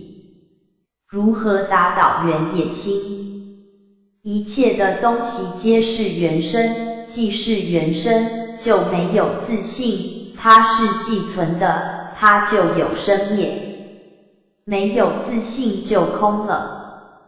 如果我们抓住清净心，也就是般若空性，我们认定空性，缘就灭了，缘一灭，万象皆灭。如果心里一念清净寂灭，你再看外面，山河大地一切东西皆是寂灭相，就没有很深旺的香，因外面东西是你心变现出来的。3毁回本性体，随缘养性。无论怎样随遇而安，因缘善也不感觉善，恶的因缘也不感觉恶，善的尽管善。我这空性无有善，恶的尽管恶，我这空性我所恶，一切善恶与我心性无关。如果我的心性有感觉，这心性就不清净，心性就是受污染，既受污染就不是。视听俱亡，找回寂灭心。归峰禅师说，一切众生皆有空寂之真心，一切众生的佛性皆是真空，空寂之心无始。本来自性清净无始以来，我们的自性清净无污染，灵明不昧了了常知。如说它是如此般不动，却又寂而常照，灵明不昧，没有一分是不知道。尽未来际，常住真心无始以前是它，无中以后还是它，完全是这个常住不生不灭的真心。这真心叫什么？一名佛性，如来藏。寂灭是什么？寂而常照，灭而不生。寂就是它放出光，这光叫什么呢？就是心放出心灯的光，它又回头照它的心，如明珠一样，明珠吐出一种光亮，又照到它自己。所以说寂而常照，灭而常定。你能把你的心灭而不动，在佛教称是迦定，永远万事不出定，这样你那心还有生灭吗？心没有生灭，你还有生死吗？所以叫灭而常定，合起来叫做寂灭。寂云生灭灭矣，寂灭为乐。4结语。忏悔的宗旨就是使你过去不干净的念头净尽，能见到你自己的法身。法身显现1分钟，就见到自己本性1分钟，一天能有10个转念，一天就能见到自己吧。生10次，能如此保证你不堕恶道。忏悔立悲志，救度冤千业债。周正山。前言：仆贤行愿品，往昔所造诸恶业，皆由无始贪嗔痴，从身语意之所生，一切我今皆忏悔。梵语忏魔之略，悔过之意，西音曰忏，东语曰悔。忏名成漏先恶，悔名改往修来，忏悔为忏魔。心地观经曰：发露忏悔罪即消除，负罪者罪即增长。佛说净业之3事：孝养父母，奉事师长，慈心不杀，皆实善业。受持3规具足众戒，不犯甚仪。习菩提心，深信因果，诵读大乘劝进行者。2. 忏悔的意义。经云：世人业力甚大，能抵须弥，能生巨海，能障道。六祖坛经曰：忏者，忏其前愆；悔者，悔其后过。忏者心，悔者事也。罪过错谁能没有？只要能悔过自新，就是君子善人。罪由是非造成也。2. 口译。在日常生活中常犯的过失，不怕有过，过勿但改，知错能改，善莫大焉。过不改，才是真正过失，不要隐瞒罪恶，只要发心忏悔，永不再犯。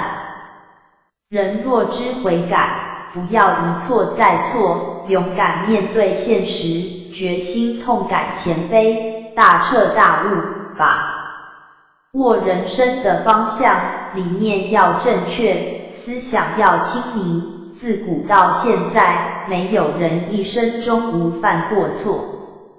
只要决心悔过，重新做人，恳求老母大慈大悲以及仙佛慈悯，忍受我们悔过之心。回想自修道以来，谁无懈怠过，谁无做错事说错话，大过虽无，小错不断。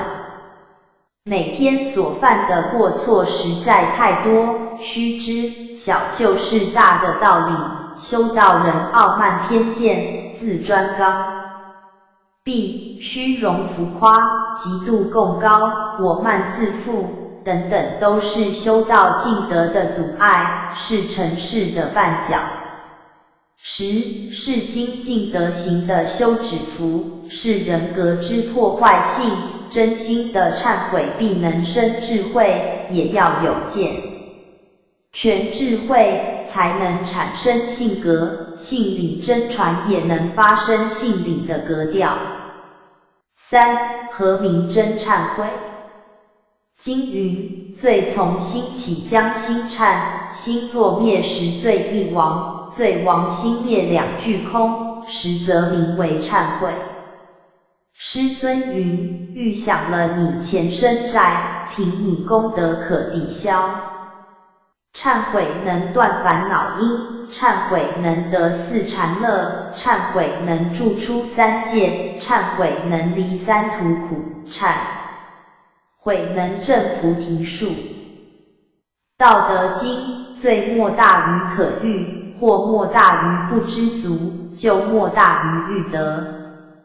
人之欲望是什么？是心也，不明自心，不见自性，以见闻觉知为主，眼见、耳闻、身触、心想，在6根感官的刺激中升起了欲望，所得来的后果有苦乐而带来冲突，引起了焦虑及欲望，因此想要消除欲望中求解脱，唯一能了解欲望者，是自己没有欲望是大德者，不受欲望拘束者可见上帝。经云：若不忏悔者，大命将尽，地狱恶香皆现在前，当尔之时，悔何及乎？当尔之时，欲求一礼一忏，岂可更的？有人说，我一生中没有做过什么罪过错，为何修道这么久，还要忏悔呢？受不了种种的考验，道心不明，智慧不足，理念不正确，修道就倒下去。4. 忏悔利众生。六祖曰：自心众生无边誓愿度，自心烦恼无边誓愿断，自信法门无尽誓愿学，自信无上佛道誓愿成。忏悔品第6。不明自心的众生，焉能利益他人众生？如盲人引导盲人，多此一举，了愿消业。必须诚心忏悔，业报障如水土，如果实，烦恼如种子，彻底的忏悔，永不再犯复起。但向心中除罪缘，各自性中真忏悔，除邪行正即无罪，学道常于自性观，则能利己又利人。忏要发心，悔是灭心，欲除自性中之不善心、嫉妒心、谄曲心、我见心、狂妄心、轻人心、慢他心、邪见心、共高心及一切不正确之念头、不好心思，能见自己过不说他人非，先利己后利人。欲消除业障，唯一就是真忏悔，自净其身才能感化他人。想要超凡入圣，转识位置，就要发大愿力来断除恶习性，不行身般若，无法照破五蕴皆空。学诸佛菩萨之大智慧，身大善巧，行方便门，光明寂静，慈悲平等度无边无量众生，超生了死达彼岸至涅盘境，才是修自己度化他人开悟大道的觉者。有人问何谓众生？孟子：行之而不着焉，习以而不察焉，修身由之而不知其道者，众也。5. 如何救度冤牵业债？大道降世是普度三曹人鬼仙，龙华三会科选之年，不是儿戏的。古人云：一子求道九玄七祖尽超生，未成道之前，祖先离苦得乐很多，冤牵债主减少很多。观看当今之社会，大劫临头，空前未有之事不断的发生，若不是真修实练，行持诸般功德，回向冤牵消业障，更加勤勉自修锻炼，行道来救己、救人、救祖先，同登彼岸。6. 结论。经云：道真、理真、天命真、因果亦真。忏悔是心地的大扫除，开悟扫地要扫自心的污垢，污垢如尘埃，虽扫不净，要更加打拼的扫，如世尊教弟子扫尘除垢之理。师尊云：污染的土地是种不出优良的果实，烦恼的心地，佛种无法根生地。故无明的恶因不除，会造成日后悲惨的下场，彻底悔过自新，就是完人、智人、真人。忏悔力修行洗脱烦恼。冯心聪。一、前言。忏悔，叫咱们断烦恼，叫咱们证菩提；修行，叫咱们了脱生死，叫咱们入涅盘。二、实相忏悔，断灭烦恼。一个人的烦恼是从五欲、六尘、缘引心、妄想心生出来的。永嘉大师语：或达空，播因果，茫茫荡荡遭殃祸。龙树菩萨：因缘所生法，我说即是空，一名为假名，一名中道义。能缘是我们的妄想心，所缘是虚妄境界心，能愿所愿叫做妄愿。弥勒祖师：三际求心，心不有，心不有处妄愿无，妄愿无处即菩提，生死涅盘本平等。见性无来去，三世悉平等。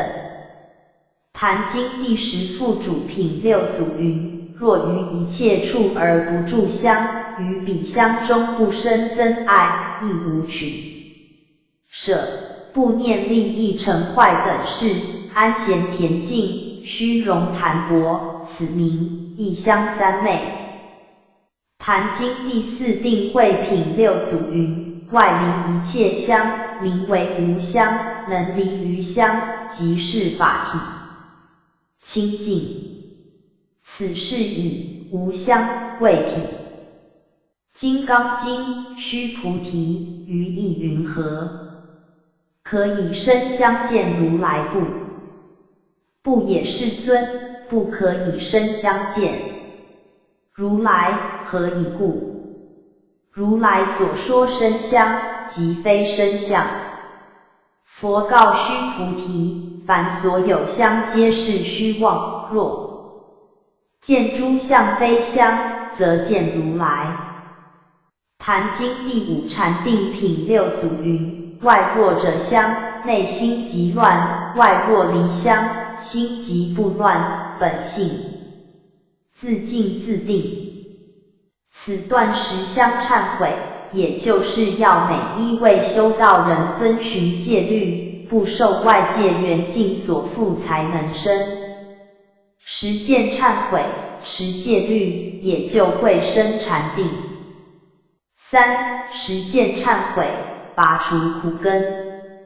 老前人、修行人要有定见，要有远见，不要有邪见，不要有我见，不要有偏见，不要有固执成见。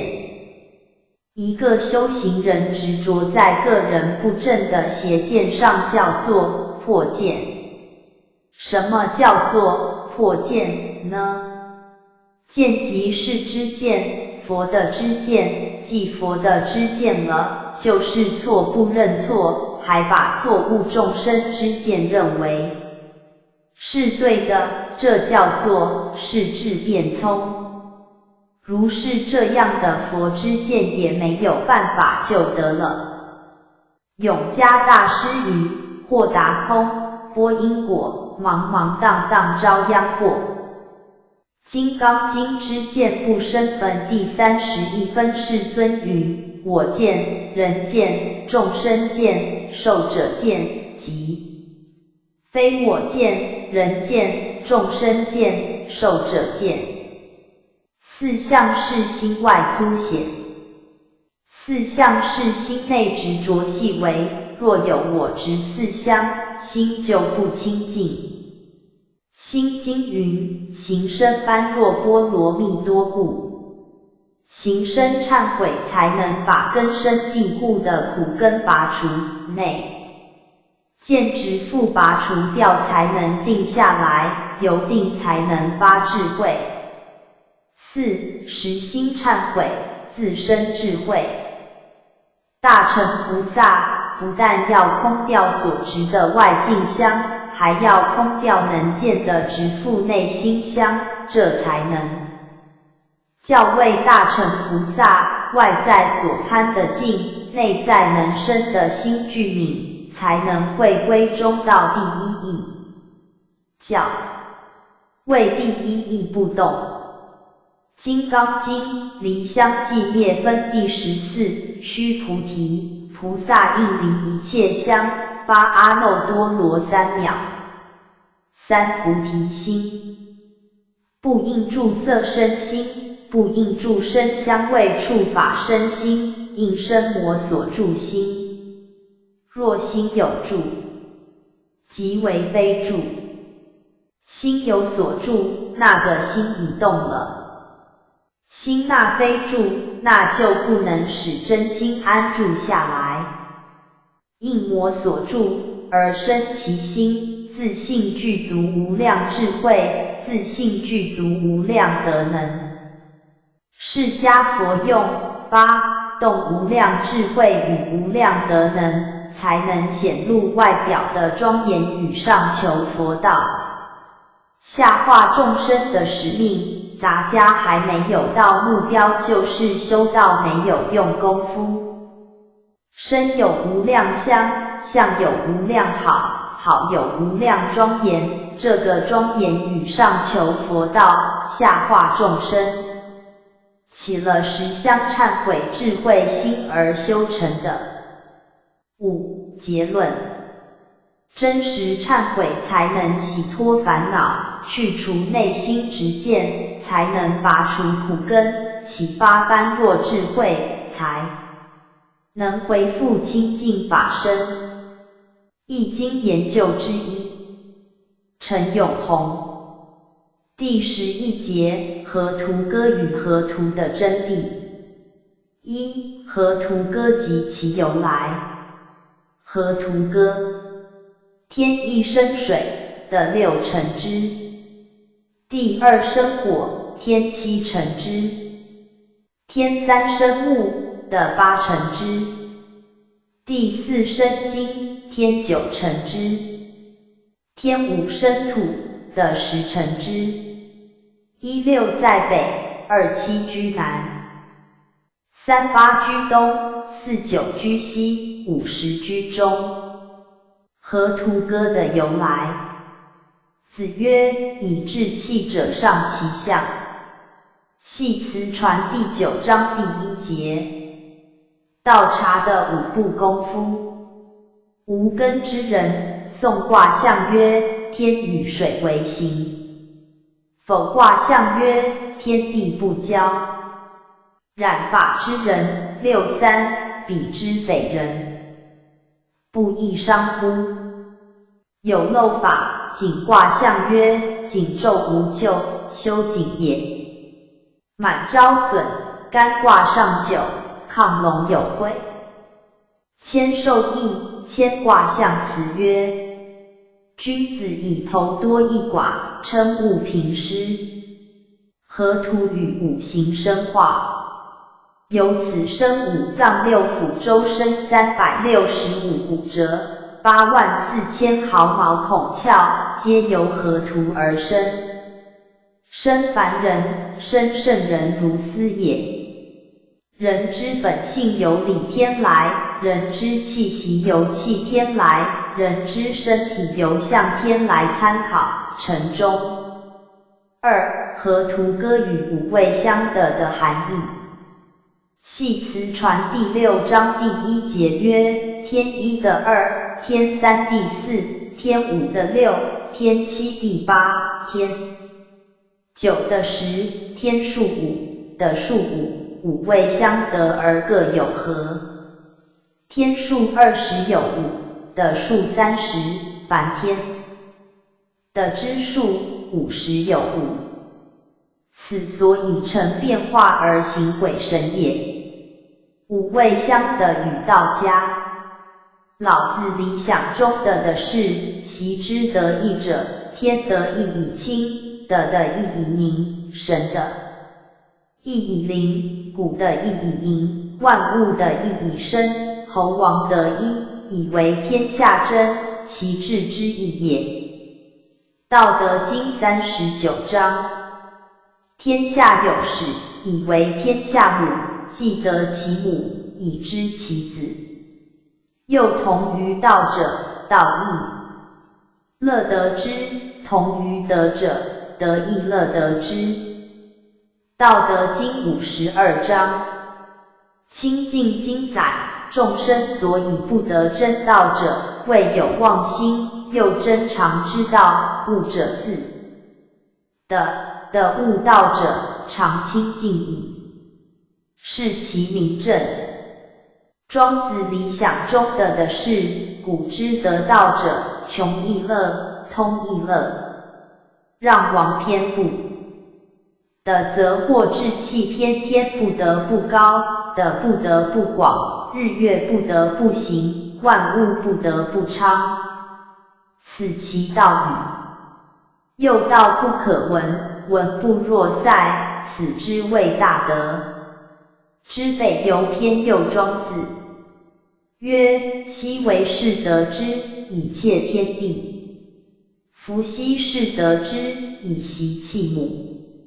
为斗得之，终古不推；日月得之，终古不息；堪坏得之，以习昆仑；逢夷得之，以游大川；坚无得之，以触大山；黄帝得之，以登云天；颛顼得之，以触玄宫；于强得之，立乎北极；西王母得之，坐乎少广，莫知其始，莫知其终；彭祖得之，上反有余，下及无伯；傅说得之，以象武丁，俨有天下，成东围，其基尾，而比于列星。大宗师篇。五味香的与佛家。如来佛曰：如清凉池，能满一切诸可乏者，如寒者得火，如裸者得衣，如商人得主，如子的母，如渡的船，如病的医，如暗的灯，如贫的宝，如民的王，如甲克的海，如巨除暗。此法华经亦复如是，能令众生离一切苦，一切病痛，能解一切生死之缚。法华经要王品23，诱我于无量百千万亿阿僧祇劫。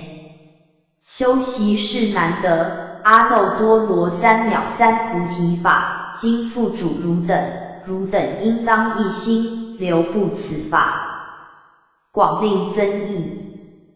法华经主类品22。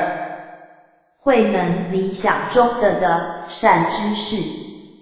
后代的无法者，将此顿教法门于同见、同行，发愿受持，如是佛故，终身而不退者，定入圣位。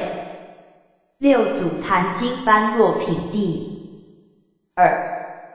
五味香的与儒家。子曰：为之为人也，则乎中庸的一善，则全福音，而弗失之矣。中庸第8章。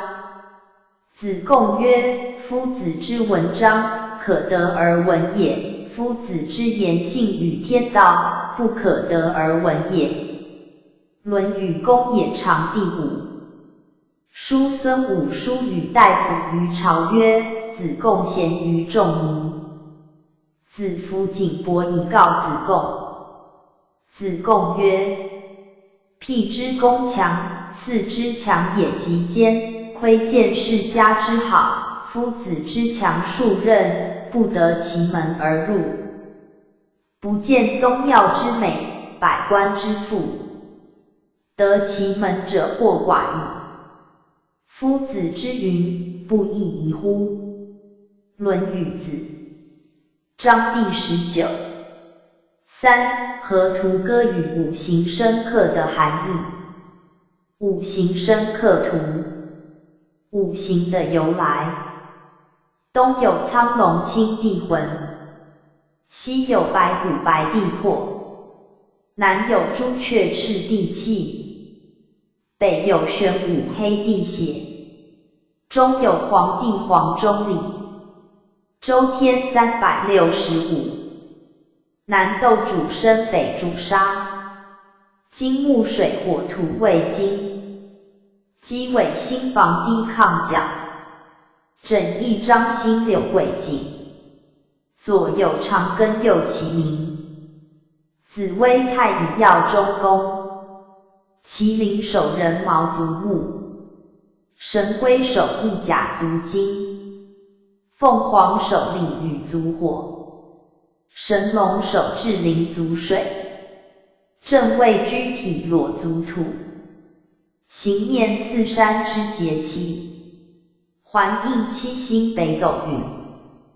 ，28星宿未尾，参资必昂为楼魁，必是为虚女牛斗，织女牵牛会银河，复归太极藏玄关，河图中数之广义，在数为50居中，在宇宙称之为本体论，在哲学名词为第一因，在天之极定于北辰，在地之极定于南北极，在人之极定于杏林山，在世界之极定于太极。涅盘经谓之常住佛性，楞严经即称之妙真如性，华严经呼之曰一真法界，禅宗便教成主人翁正法眼藏如来。藏儒家则以理性明德良知善性相称，道家更谓之玄牝。众妙之门角妙，心经称为实相，历代圣贤、仙佛、诸真人称为真。常心、良心、善提心、如来心、佛心、道心、本心、圣心、真如心。此心说其大，则迷诸六合；说其小，则退藏于密。自古圣贤集，求知此心。人得五位之中，天之中，北斗星；地球之中，亚洲的之中，须弥山；亚洲之中，中国；人之中，玄关；中国之中，洛阳；河图之中，午时；洛书之中，午；先天八卦之中，无；后天八卦之中，地；白羊八卦之中，无；远方图之中，方；元亨利贞之中，干；春夏秋冬之中，季；东西南北之中央；金木水火土中，土；仁义礼智信位中；心肝肺肾脾胃中；肝道变化各正性命；和太和位中；坤卦君子黄中通理；正位居体美在其中；六七分图之中孚；九九方数图五五中；道家归中医；儒家之中贯一；佛家名万法归中；慈悲中心；儒中术之中心；道感应之天心；河图天地数与二气之关系；两仪天地升降消长动静清浊上下顺逆生死奇偶男女刚柔。道学用语词汇：礼仪章，七去地狱去，恶鬼去，畜生去，人去，神仙去，天去，阿修罗去。去是去向的意思。七之12中的前七恶叫做七之，即生三杀生、偷盗、邪淫语口四妄语。其语两舌恶口的恶业。七之戒指生三口四的七之作业。七宝珠经所说的略有不同，般若经所说的是金、银、琉璃、珊瑚、琥珀、砗磲、玛瑙。法华经所说的是金、银、琉璃、砗磲、玛瑙、珍珠、玫瑰。阿弥陀经所说的是金、银、琉璃、玻璃、砗磲、赤珠、玛瑙。七宝玉一个疑惑佛智，但凭自身善行而投身到西方极乐世界边躲谢曼界的人，他于500岁间不能见三宝和获得法乐，这情形好像一个人被关在由七宝所成的牢狱里一样，所以称为七宝狱。七贤指小乘的七贤，又名七方便位或七加行位，都是声闻乘人在见道以前的修行位，其位是五停心观、别相念住、总相念住、法、顶法、忍法、释地。一法前3是三贤位，后4是四善根。指大乘的七贤。人王经天台书上曰：一初发心人，2有相行人，3无相行人，4方便行人，5习种性人，6性种性人，7道种性人，俱在地前调心顺道，名为七贤。七贤七圣小乘俱舍宗所立的贤位与圣位。七贤见七贤条。七圣又名七世夫，或七大夫，或七圣人，俱舍论说，学无学位有七圣者，一切圣者皆此中舍。一、随性行，2随法行，3性解，4见智，5生正，6会解脱，7具解脱。七斋人死之后749日，由于业缘的安排将去投胎，此时若其亲属为之修福，则可以转列为圣而投身于善处。七金山在须弥山之外有7重金山，即双持山、持轴山、丹木山、善见山、马耳山、障碍山、持的山。七方便及小乘的3贤4善根，和5停心观、别相念处、总相念处3者，名三贤，和顶忍是第一法4者，名4善根。七觉分又名七菩提分，或七觉支，或七等觉支，为5根5力所显发的7种觉悟，以则法菩提分，即以智慧检则法的真伪。2精进菩提分，即以勇猛心力行正法。3喜菩提分，即心得善法而生欢喜。4清安菩提分，即除去身心粗重烦恼而得轻快安乐。5念菩提心，即时刻观念正法而令定慧均等。6定菩提分，即心为一境而不散乱。7舍菩提分，即舍离一切虚妄的法而力行正法。7种语佛所说的7种语，即一因语，于现在因中说未来之果。2果语，于现在果中说过去之因。3因果语，对着一件事既说因又说果。4喻语，即做种种的譬喻。5不应说语。6是流不语。7如意语。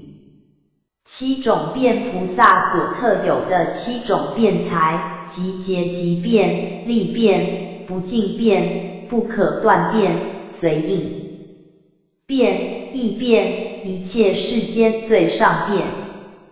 七种无上佛所特有的七种无上，即一生无上佛有32相80众好。二道无上佛以慈悲的道法去利乐一切众生。三见无上佛以正戒正见正命等成就其身。四智无上佛具有四无碍智。五神力无上佛的神通力不可思议。六断障无上佛已经断尽了惑业苦之三障。七住无上佛住于伟大的寂灭涅槃境界。七种忏悔心，人们在做忏悔的时候所应有的七种心情，即大惭愧心、恐怖心、厌离心、发菩提心、冤亲平等心、念佛报恩心、观罪性空。七业炎地名，在王舍城侧的灵鹫山上，因有七叶树生于岩窟之上，故名七叶。岩是第一次500大阿罗汉结集经典的地方。七圣财七种已经见到的圣人所得到的功德法财。诸经所说略有不同，宝积经说云何圣财？为信、戒、闻、惭、愧、舍、慧。如是等得法，是谓七圣财。彼诸众生不护此故，名极贫穷。法句经说，信财、戒财、惭愧一财、闻财施财，慧为七财。报恩经说，七圣财为信、精进、戒、惭愧、闻舍、忍辱、定慧。七圣觉七觉之。涅槃经说，有七圣觉故名圣人。七遮罪在五逆罪之外，加上杀和尚和杀阿舍离，因凡是犯了此七逆罪之一的人，便禁止他受菩萨戒，所以叫做遮罪。七转18识中的第七末那识和其他6识，都是依第8根本识转变而生起，所以七识称为七转识。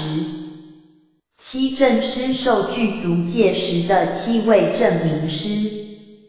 七重金山指环绕须弥山的七重金山，其名是双持、持轴、丹木、善剑、马儿、障碍、持的。此七金山多为圣贤神鬼所著。七菩提分见七觉分条。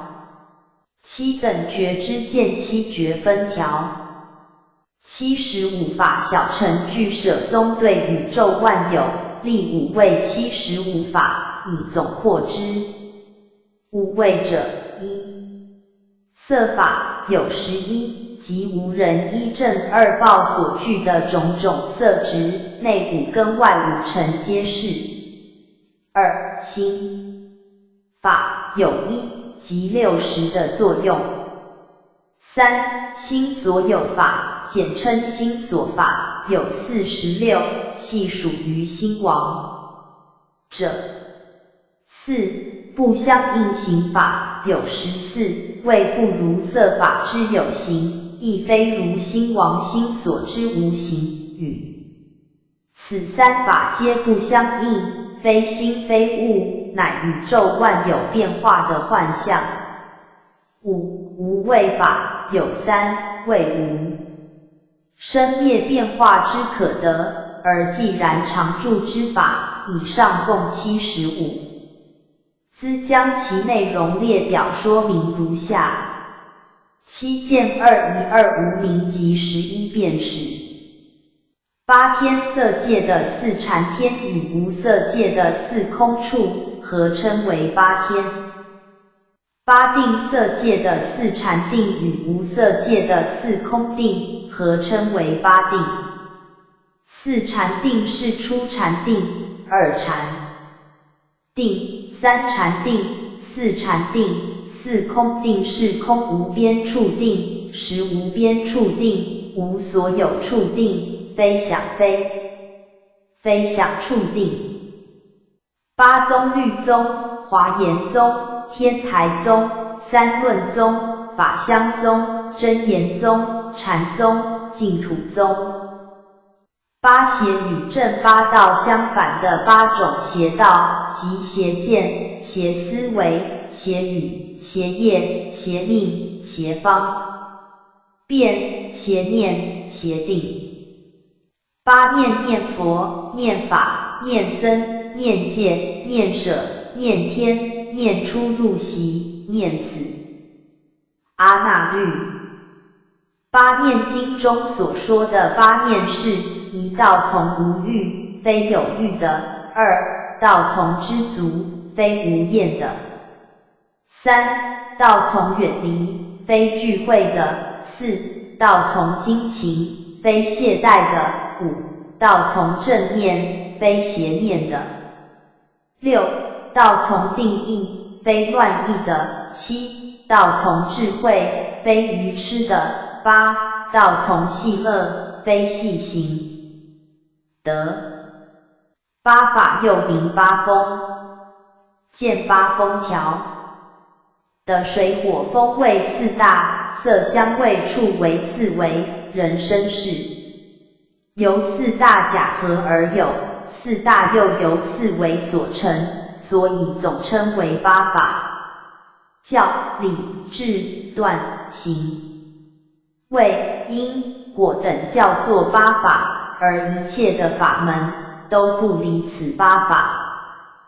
八位佛的大涅盘境界共有八种的法位，即常住、寂灭、不老、不死、清净、虚通、不动、快乐。八众比丘尼的八波罗夷。八音佛所特有的八种声音，即极好音、柔音、和适音、尊贵音、不女音、不悟音、深远音、不结音。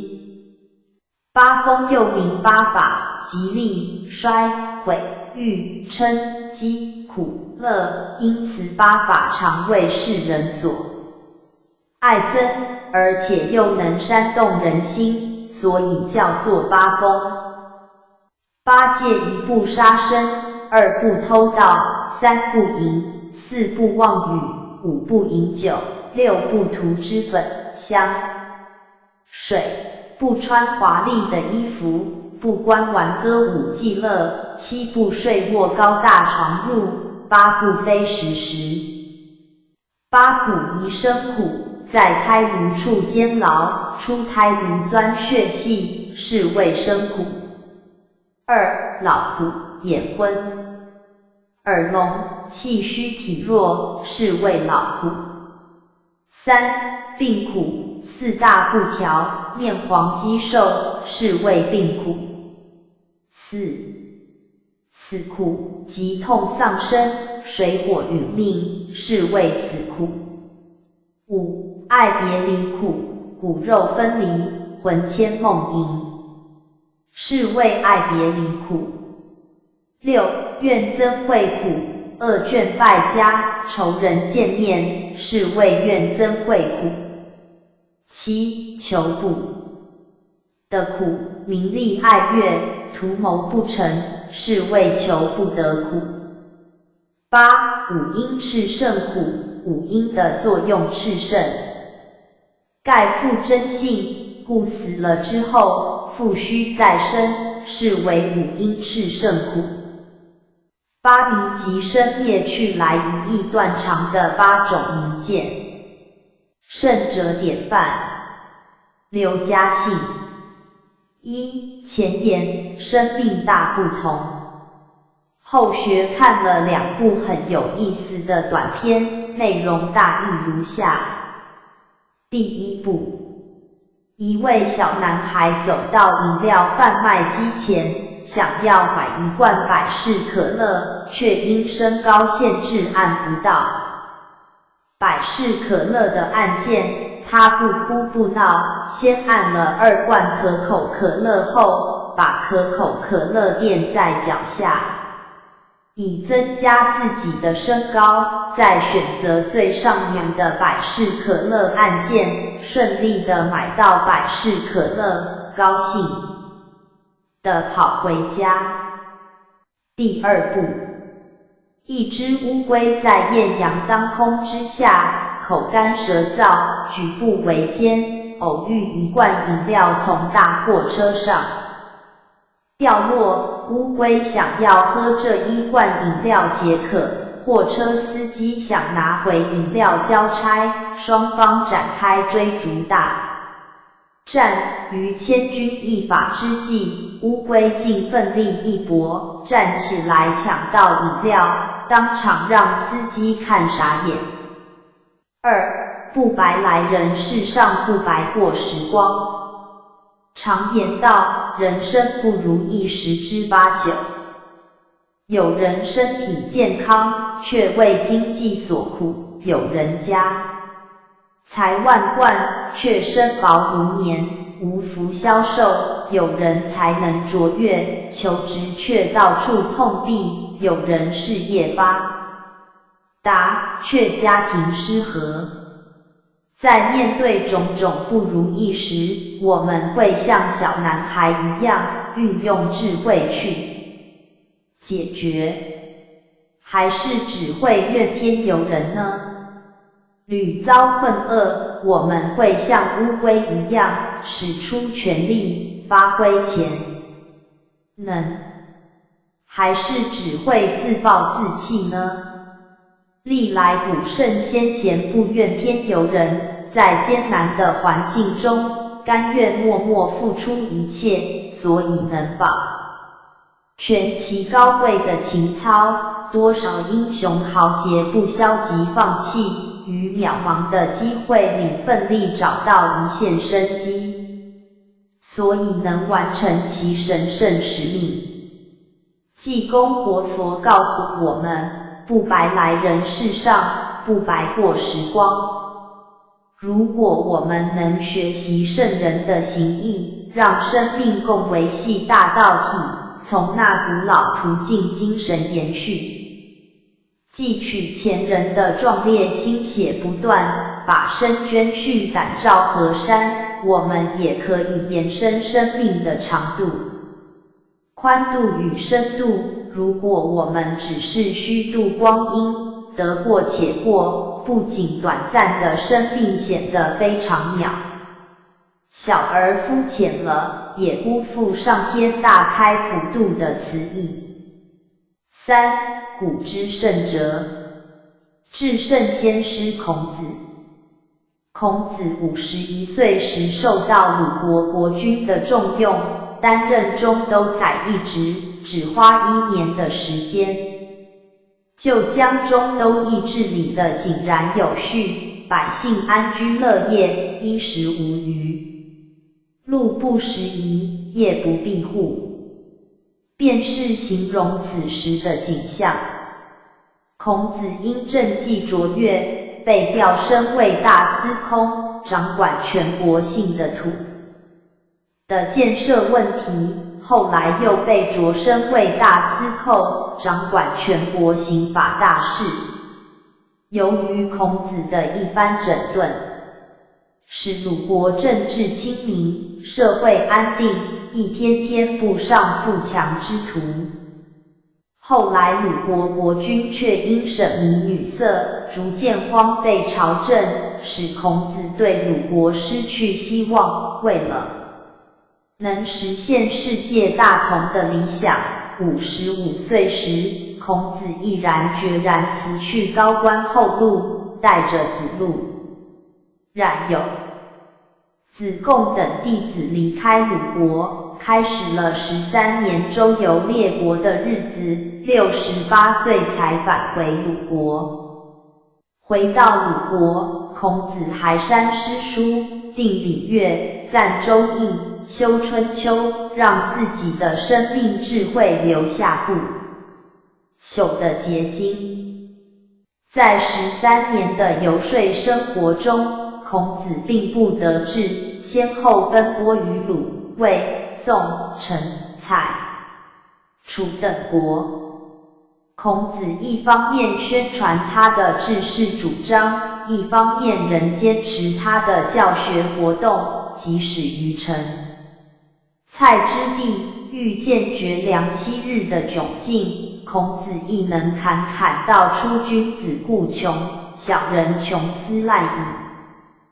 借机教导弟子外在的穷困，不是真正的穷困，内心没有真理的充实，才是真正的穷困。一位真正的君子处于外在穷困的环境，懂得知足常乐，故而能谨守本分。小人遇到穷困，则容易心生怨恨，会不顾一切为非作歹。因此孔子希望他的学生们能成为一位真正的仁德君子，而不是一位见风转舵的伪君子。上天则希望我们成为仁德君子，师尊、师母2位老大人也希望我们能成为仁德君子，可以象征一种道气坎，代表天人做主宰，可以实现一份道。慈爱正是模范做人才。我们或许没有富裕的外在物质生活可享受，却有取之不尽、用之不竭的自信宝藏可运用，让我们在修半路上走得自立自爱，活得自然自在。生命导师释迦牟尼佛。释迦牟尼佛出生于西元前6世纪，是印度迦毗罗卫国净饭王的太子，名悉达多。原本过着荣华富贵、锦衣玉食的日子，从不知人间各种疾苦。有一日，悉达多太子心血来潮，想出宫游玩，竟在4城门看尽人生生老病死4大过程，才警觉到现实所拥有的一切虽美好，却只是暂时的，有一天死去了，石魔都带不走，那还有什么是值得留恋的呢？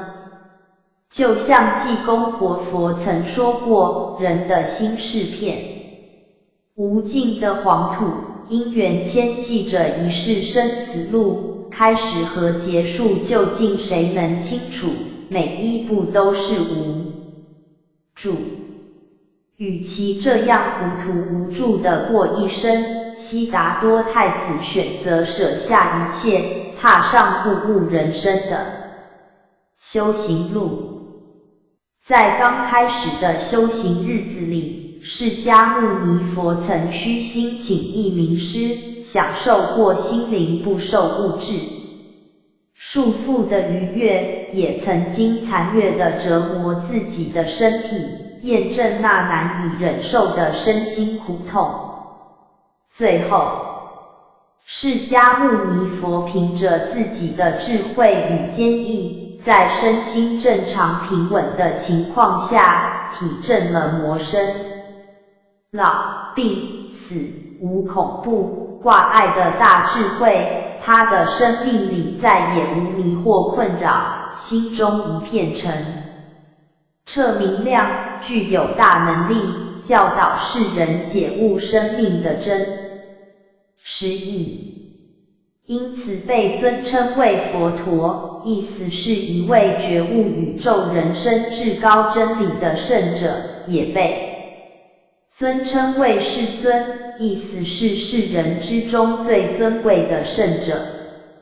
佛陀开悟后，出于悲悯之情，希望能将自己所体悟的真理化作绳子， 119。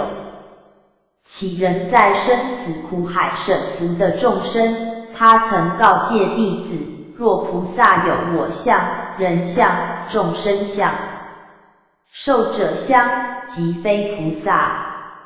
佛陀身教与言教并行，足迹踏遍了印度这片古老的广袤大的，不论富贵贫贱，男女老幼，皆能亲闻佛陀讲经说法。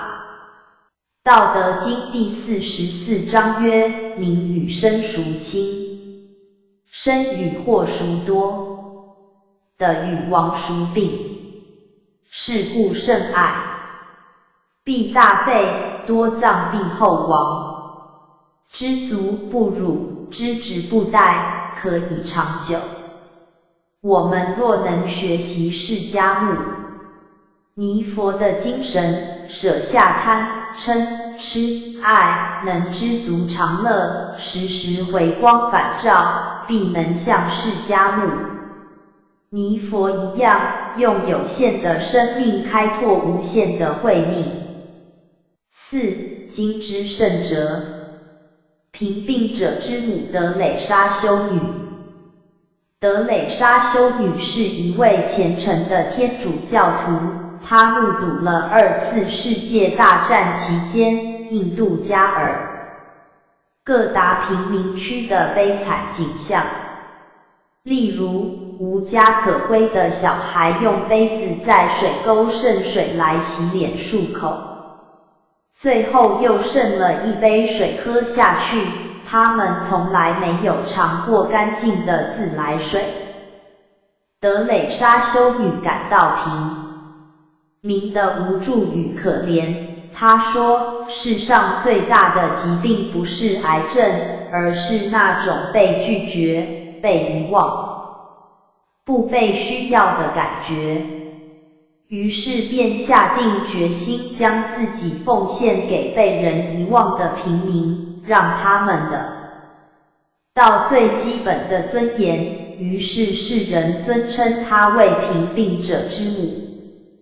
1979年，德蕾莎修女荣获诺贝尔和平奖。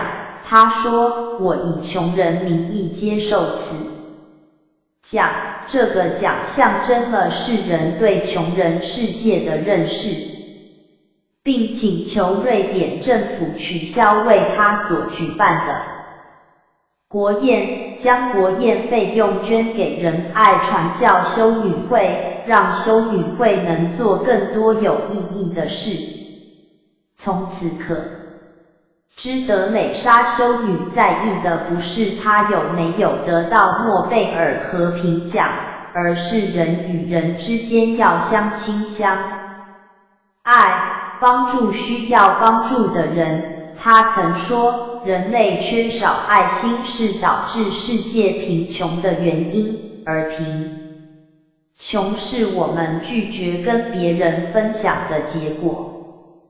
德蕾莎修女给予穷人的不只是面包和衣服，更重要的是关爱与尊严。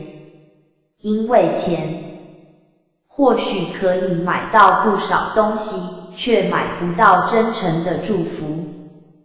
德蕾莎修女认为，只要能帮助别人的事，每一件事都是神圣的，每一件事都值得去做。因此她从来不含泪，即使有心脏病，也能以一颗残缺的心包容整个世界，即使双脚拇指外翻，也能跋山涉水，把爱洒播到每个角落。德蕾莎修女说，这工作是为耶稣而做，再怎么累都能支持下去。她要以这些慈善工作来彰显上帝的伟大，让贫病者知道他们也是上帝的子女，并没有被上帝遗忘。其实我们修办道的过程不也是如此吗？天道虽是人在办，实际上却是上天在做安排，济公活佛告诉我们，修道在修自委屈，办道在办向大体。一味真修，实练的修道人，不求自己得安乐，但求众生的离苦，即使身心再疲惫，也要时时在走完这段修办道的人生。元德帝君何老前人，民国19年，何老前人才25岁，即拜别父母，前往东北谋生。起初在哈尔滨学习洗染，经过多年奋斗，稍有积蓄，便在牡丹江自开洗染坊。民国30年，何老前人求得宝贵大道，亲闻信理真传后，在圣老前人道德慈悲感召下，毅然发愿舍身办道，快速向四乡发展，度人无数，此为牺牲财产尽敬畏大义。民国33年，何老前人在哈尔滨道外万源潭参加6天慧光炉，经过3纲5柔文武锻炼后，即领命为典传师。民国35年冬，由圣考宾老前人慈悲策划，派何老前人领队，于民国36年初来台开荒。初临台湾，人地生疏，加上言语隔阂，何老前人常被误认为是骗子或坏人，遭人无情的辱骂，传道过程倍感艰辛。例如，他可以为了要渡一位农夫，在大太阳下站1整天，也可以为了与兄弟姐妹结缘，长期免费教人读书识字，此为牺牲名誉难堪为大人。何老前人25岁时拜别父母，并舍下妻子儿女，之后再也没有见过他们。因此何老前人一生的爱几乎都奉献给台湾的兄弟姐妹。民国73年，次子至香港欲与何老前人见面，何老前人因脑伤未愈，不能出国，亦拒绝与次子通电话。老前人说，40余年未见面了，我又不能回去，一旦通话，会引起双方心情激动，所以不如不讲，非我绝情，不得已也。此为牺牲家族情爱为大慈。民国39年，何老前人在香港得知罹患食道癌时，病情已相当严重，何老前人粒米不进，性命危在旦夕，却仍心系台湾道亲。他说，我回不去，台湾的道亲怎么办？民国77年春季大典，何老前人以83岁高龄，仍坐着轮椅，飞越重洋，远至美国洛杉矶主持孔孟圣道院开坛典礼，以病弱的身躯为众生做出最后的贡献，此为牺牲生命不顾为大用。何老前人从民国30年求道，33年领命，36年开荒台湾，与台湾兄弟姐妹结下深厚道缘，道务遍及海内外，属下有31个单位，分责开展道务。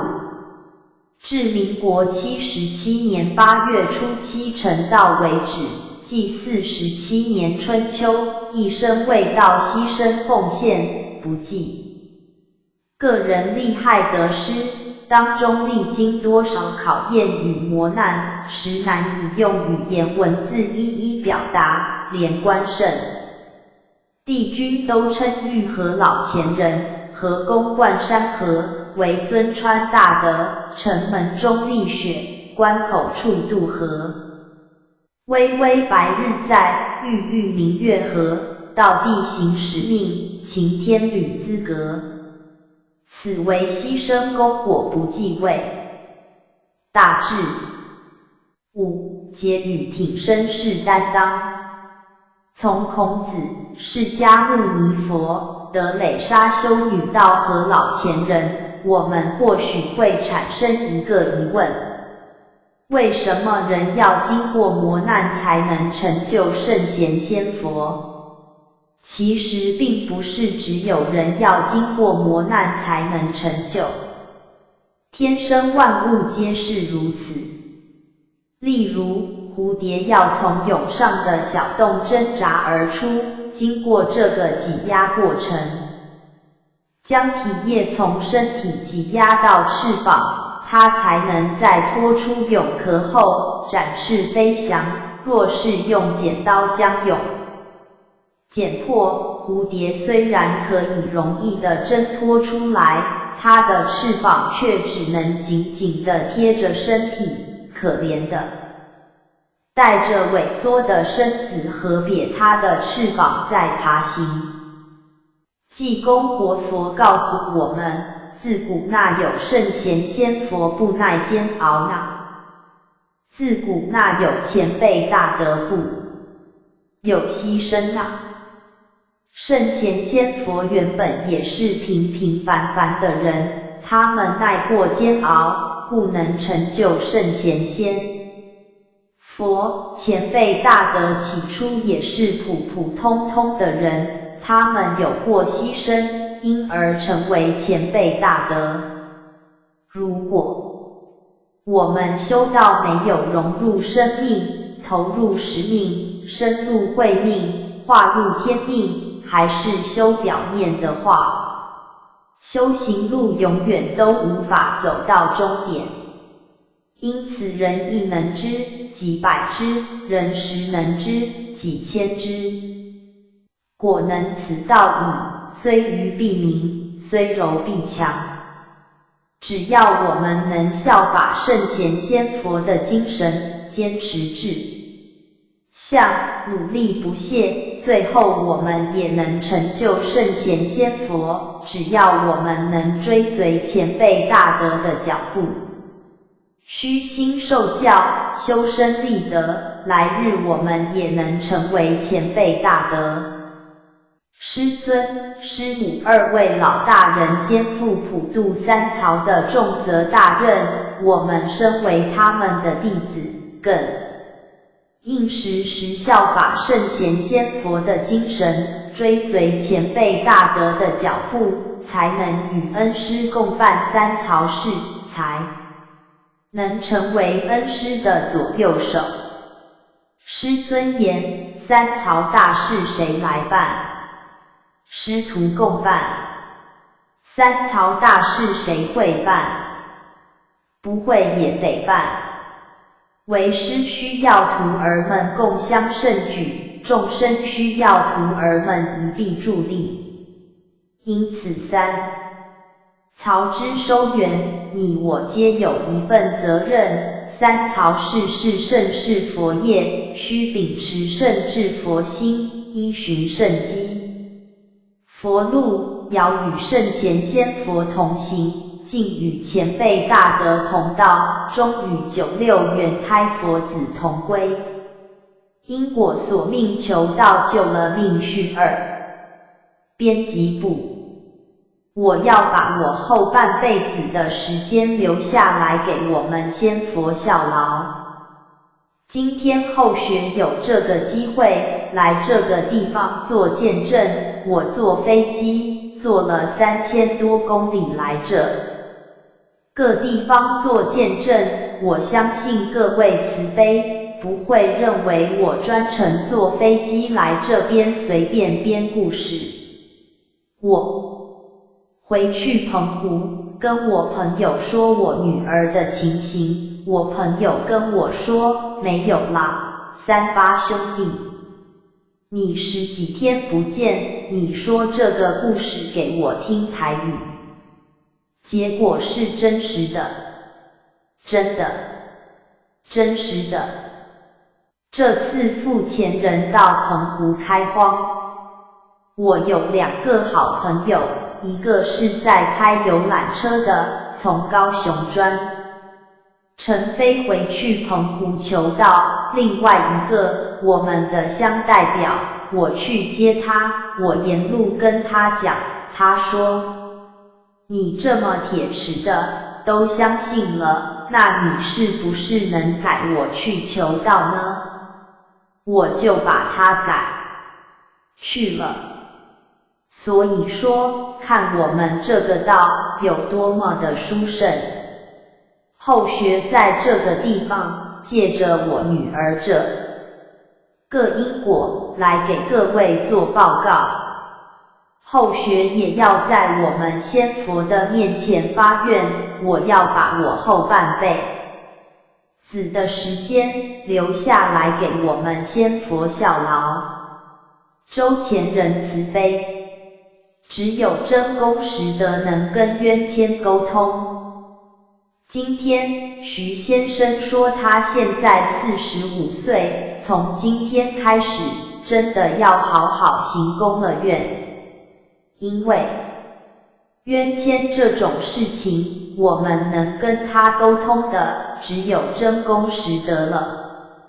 那个时候后学去到台中，跟他的女儿还有他们2个夫妻讲，假如是冤牵来的话，那么我们唯有用真诚的心，真诚的跟他沟通以外，其他没有办法。但是我到了台中以后，我第一眼看到徐先生，我就跟徐先生讲，我们不会烧符念咒，有病要找医生，不要想求菩萨保佑。因为佛祖保佑是很难的事情。但是徐先生跟我讲，有啊，医院都找遍了，没办法呀。那他跟我讲了这个因果，所以了解因果以后，我就跟他女儿讲，你要用你的真诚跟这个冤孽沟通，跟他讲，我过去的无明，过去的无知，来伤害到你们的生命。假如以因果报应的定义来讲，我这1条命应该要赔你们，对不对？我们总不能说没道理的吗？但是很荣幸，我们昨天下午已经求了这个法仪大道，信理真传，现在天道普渡3曹的人鬼仙都要助道，无论是好人坏人，无论是好神仙坏神仙，无论是好鬼恶鬼，都要助道，没有助道的话，都犯了天律，会受到上天的谴责。我求你们放我1条命，我从今天开始吃素、度人、设坛、当人才、当讲师，以后甚至陪前辈点传师到国外去开荒道路，把这些功德回向给你们。要不然的话，你今天抓我去，只是1条命，也不一定我前世杀害你，但是在前世你杀害我，那假如你把我这条命拿去以后，我又有恨的心，又来杀害你们，冤仇这样报来报去，冤冤相报何时了？所以求你们大发慈悲，让我行功了愿，有了功德，你们可以借这个功德来转世为人，甚至来得道，来修道，将来脱离这个生死轮回。这是我跟他的女儿讲。我也跟他们2个夫妻讲，你们要好好沟通。当然，今天他的女儿不知道什么因缘能够成为他的子女，父母、母女、父子都有因缘的。因为他前世的无知、无明，杀害你们，杀害你们的性命，希望你们能高抬贵手，放他一条命。我们昨天下午都求了法仪大道，信理真传，因为这一次天道普渡是普渡三曹，人、鬼、仙都要助道，那假如你们能助道的话，让他能够健康起来。突然听到慈悲掉落地上的声音和一声凄惨的哭声，是冤魂借窍现形，哭声凄厉，冤魂不断伏地痛哭，爬行到佛桌前，直到中间拜殿，一直叩头前贤帮他扶到拜殿上。此时冤魂退窍，前后历时约分钟。周前人安抚大众，我们现在不知是什么原因，因为他也没有讲，真的吓一大跳。在这里我们可以感受到，其实我们的身边，我们的周围都有冤亲在旁，所以我们大家都要真心的来修办道。我们要了解天道的殊胜，假如不是仙佛的慈悲来帮我们挡住我们的冤债，真的，我们死了10次、100次、1000次、10000次，我们也没有办法还这个业债。所以在这里，希望各位，我们回去以后，第一要赶快普度众生，广度有缘的人；第二要赶快修道、吃素、修行，不要再踌躇，把这个功德回向给我们过去的冤亲债主，这样我们才真正能够了清我们的冤债。在这里，我希望徐先生回去以后好好鼓励太太、女儿，包括你的儿子，都能够齐家来修道。真的，我们在人间一生一世能够得到，能够来修道，这是很难得的一件事情。南极仙翁灵坛白话词训。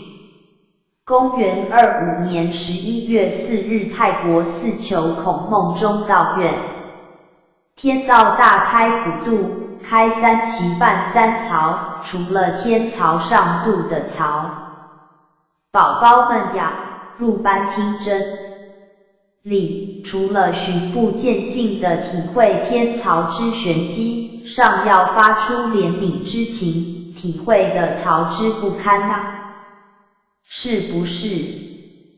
故而除了要天人一并之外，也得要人鬼一并呢？是不是呢？是好。是再给1分钟，让宝宝默默地提出怜悯之心，体会的曹之不堪。开始想想自个欠了多少不知道，吃了多少也不知道，冤了多少也不知道，欠债多少更是不知道，都不知道。宝宝眼睛张开吧。现在有否人鬼一并了？有没有啊？宝宝有否人鬼一并啊？有没有呀？有怎么回答小声？心有恐惧是不是？昨日一场，宝宝吓着了吗？吓着了。有什么可吓的呢？还不是园林一团。昨日一场，宝宝知道原因吗？不知道，当然不知道，宝宝都没有人鬼一并呢。宝宝想想自个儿，顶天立地、堂堂正正地走进佛门，眼看佛灯一点悬，就这么轻而易举的，就这么没有困难的，又怎么能够体会到地槽的头不能顶天，脚也不能立地，见着佛灯，眼也张不开，口也说不出话来。法会场所，三槽同在，岂是宝宝肉眼凡胎可以见着？宝宝心中若有体会的槽之不堪，就不会不知道昨日一场之由来，记住了。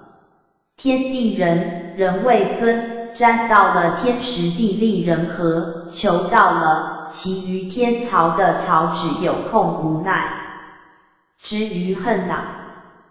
就这么点了一点，就不准讨债了，怎么就这么点了一点的槽忍耐了？宝宝心中若无人鬼一并的心态，永远动不彻的槽之悬崖呢？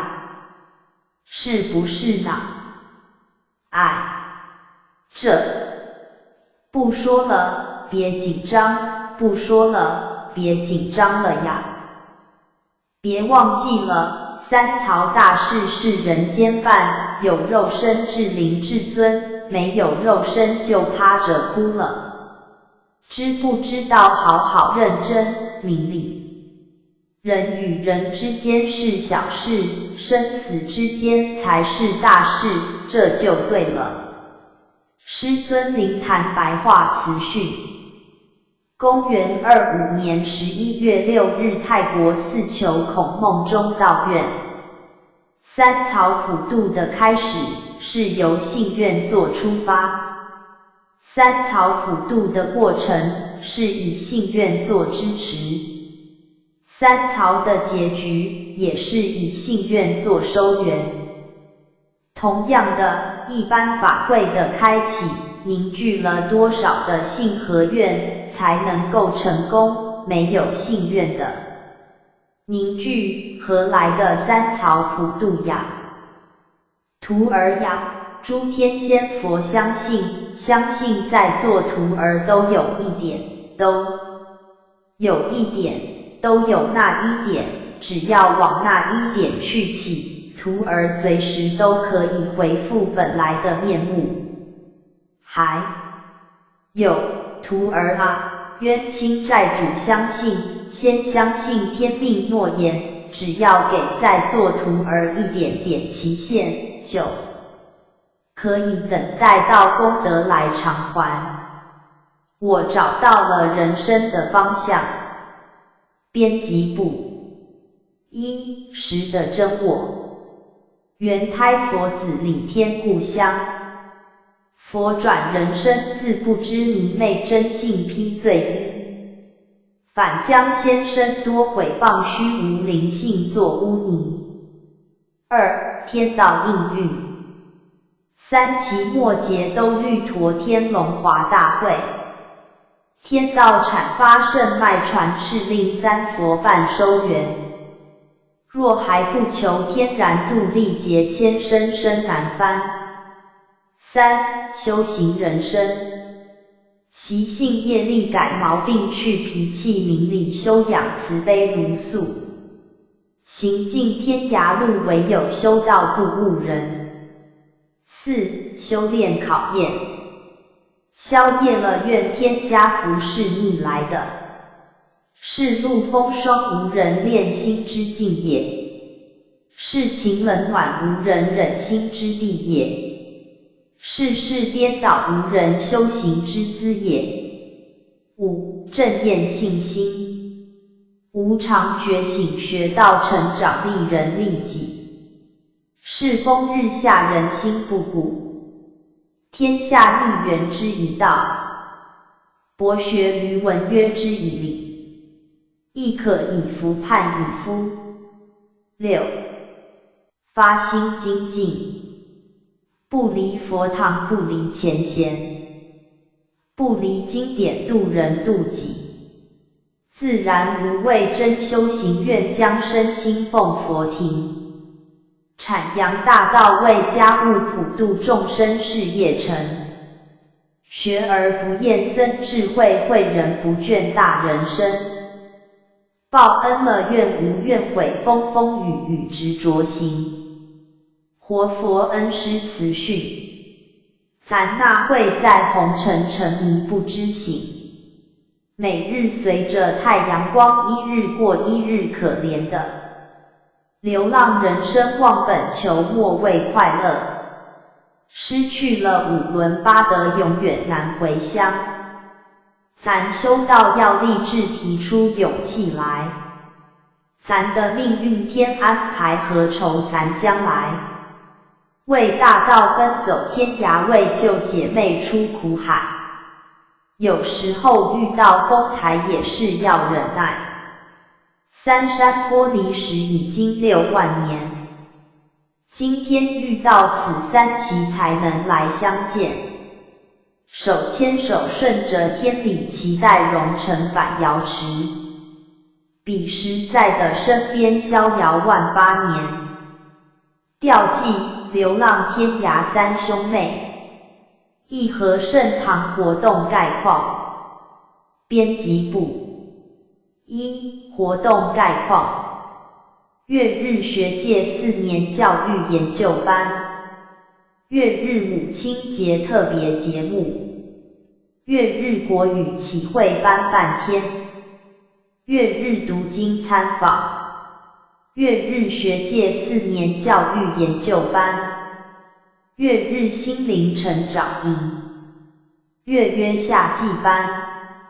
2、活动概况。月日举办学界4年教育研究班。月日举办新春团拜。月日举办年寒假大专高专成长营。月日在神元山举办新春志向班。月日分别在花莲、台北举办新春志向班。编后语。编辑部。泰国孔孟中道院仙佛班太子爷慈氏理路一穷，开示老师要无人修道士，能够确认道真、理真、天命真，以潜心修办道，穷究真理于3期末节修己度人，道传9州，以促进世界大同的神圣使命，使能道成天上，名流凡间。发义崇德早于民国年月东渡日本开荒，迄今满4年的历史，不但是日本道清的殊荣，我们台湾道清亦与有荣焉。陈大姑前人因重视人才教育，健全会务行政联络体系及落实人人有行公乐愿奉献的机会等3要点，使人才精进成长呆及走入社会，把道务推展弘扬，让道脉永续传承。世界总会高滨凯副理事长期望日本总会能够为提升人类心灵与促进世界和平面共同努力。周前人在月日中心单位青上教育班开示，无人既得道就要参与修办道，修办道要有目标，认清修道士的人生观，并指示修道的过程方法，使后学有所遵行。更重要的是要常存感激的心。最后叮，您难得有一道归途，千万要同修同行同归。陈前人亦常以简单扼要的语句叮咛后学们，人若需吃饭，到哪里都一样。之比喻以唤醒有志于学修办道的后学们，认清外在的真伪，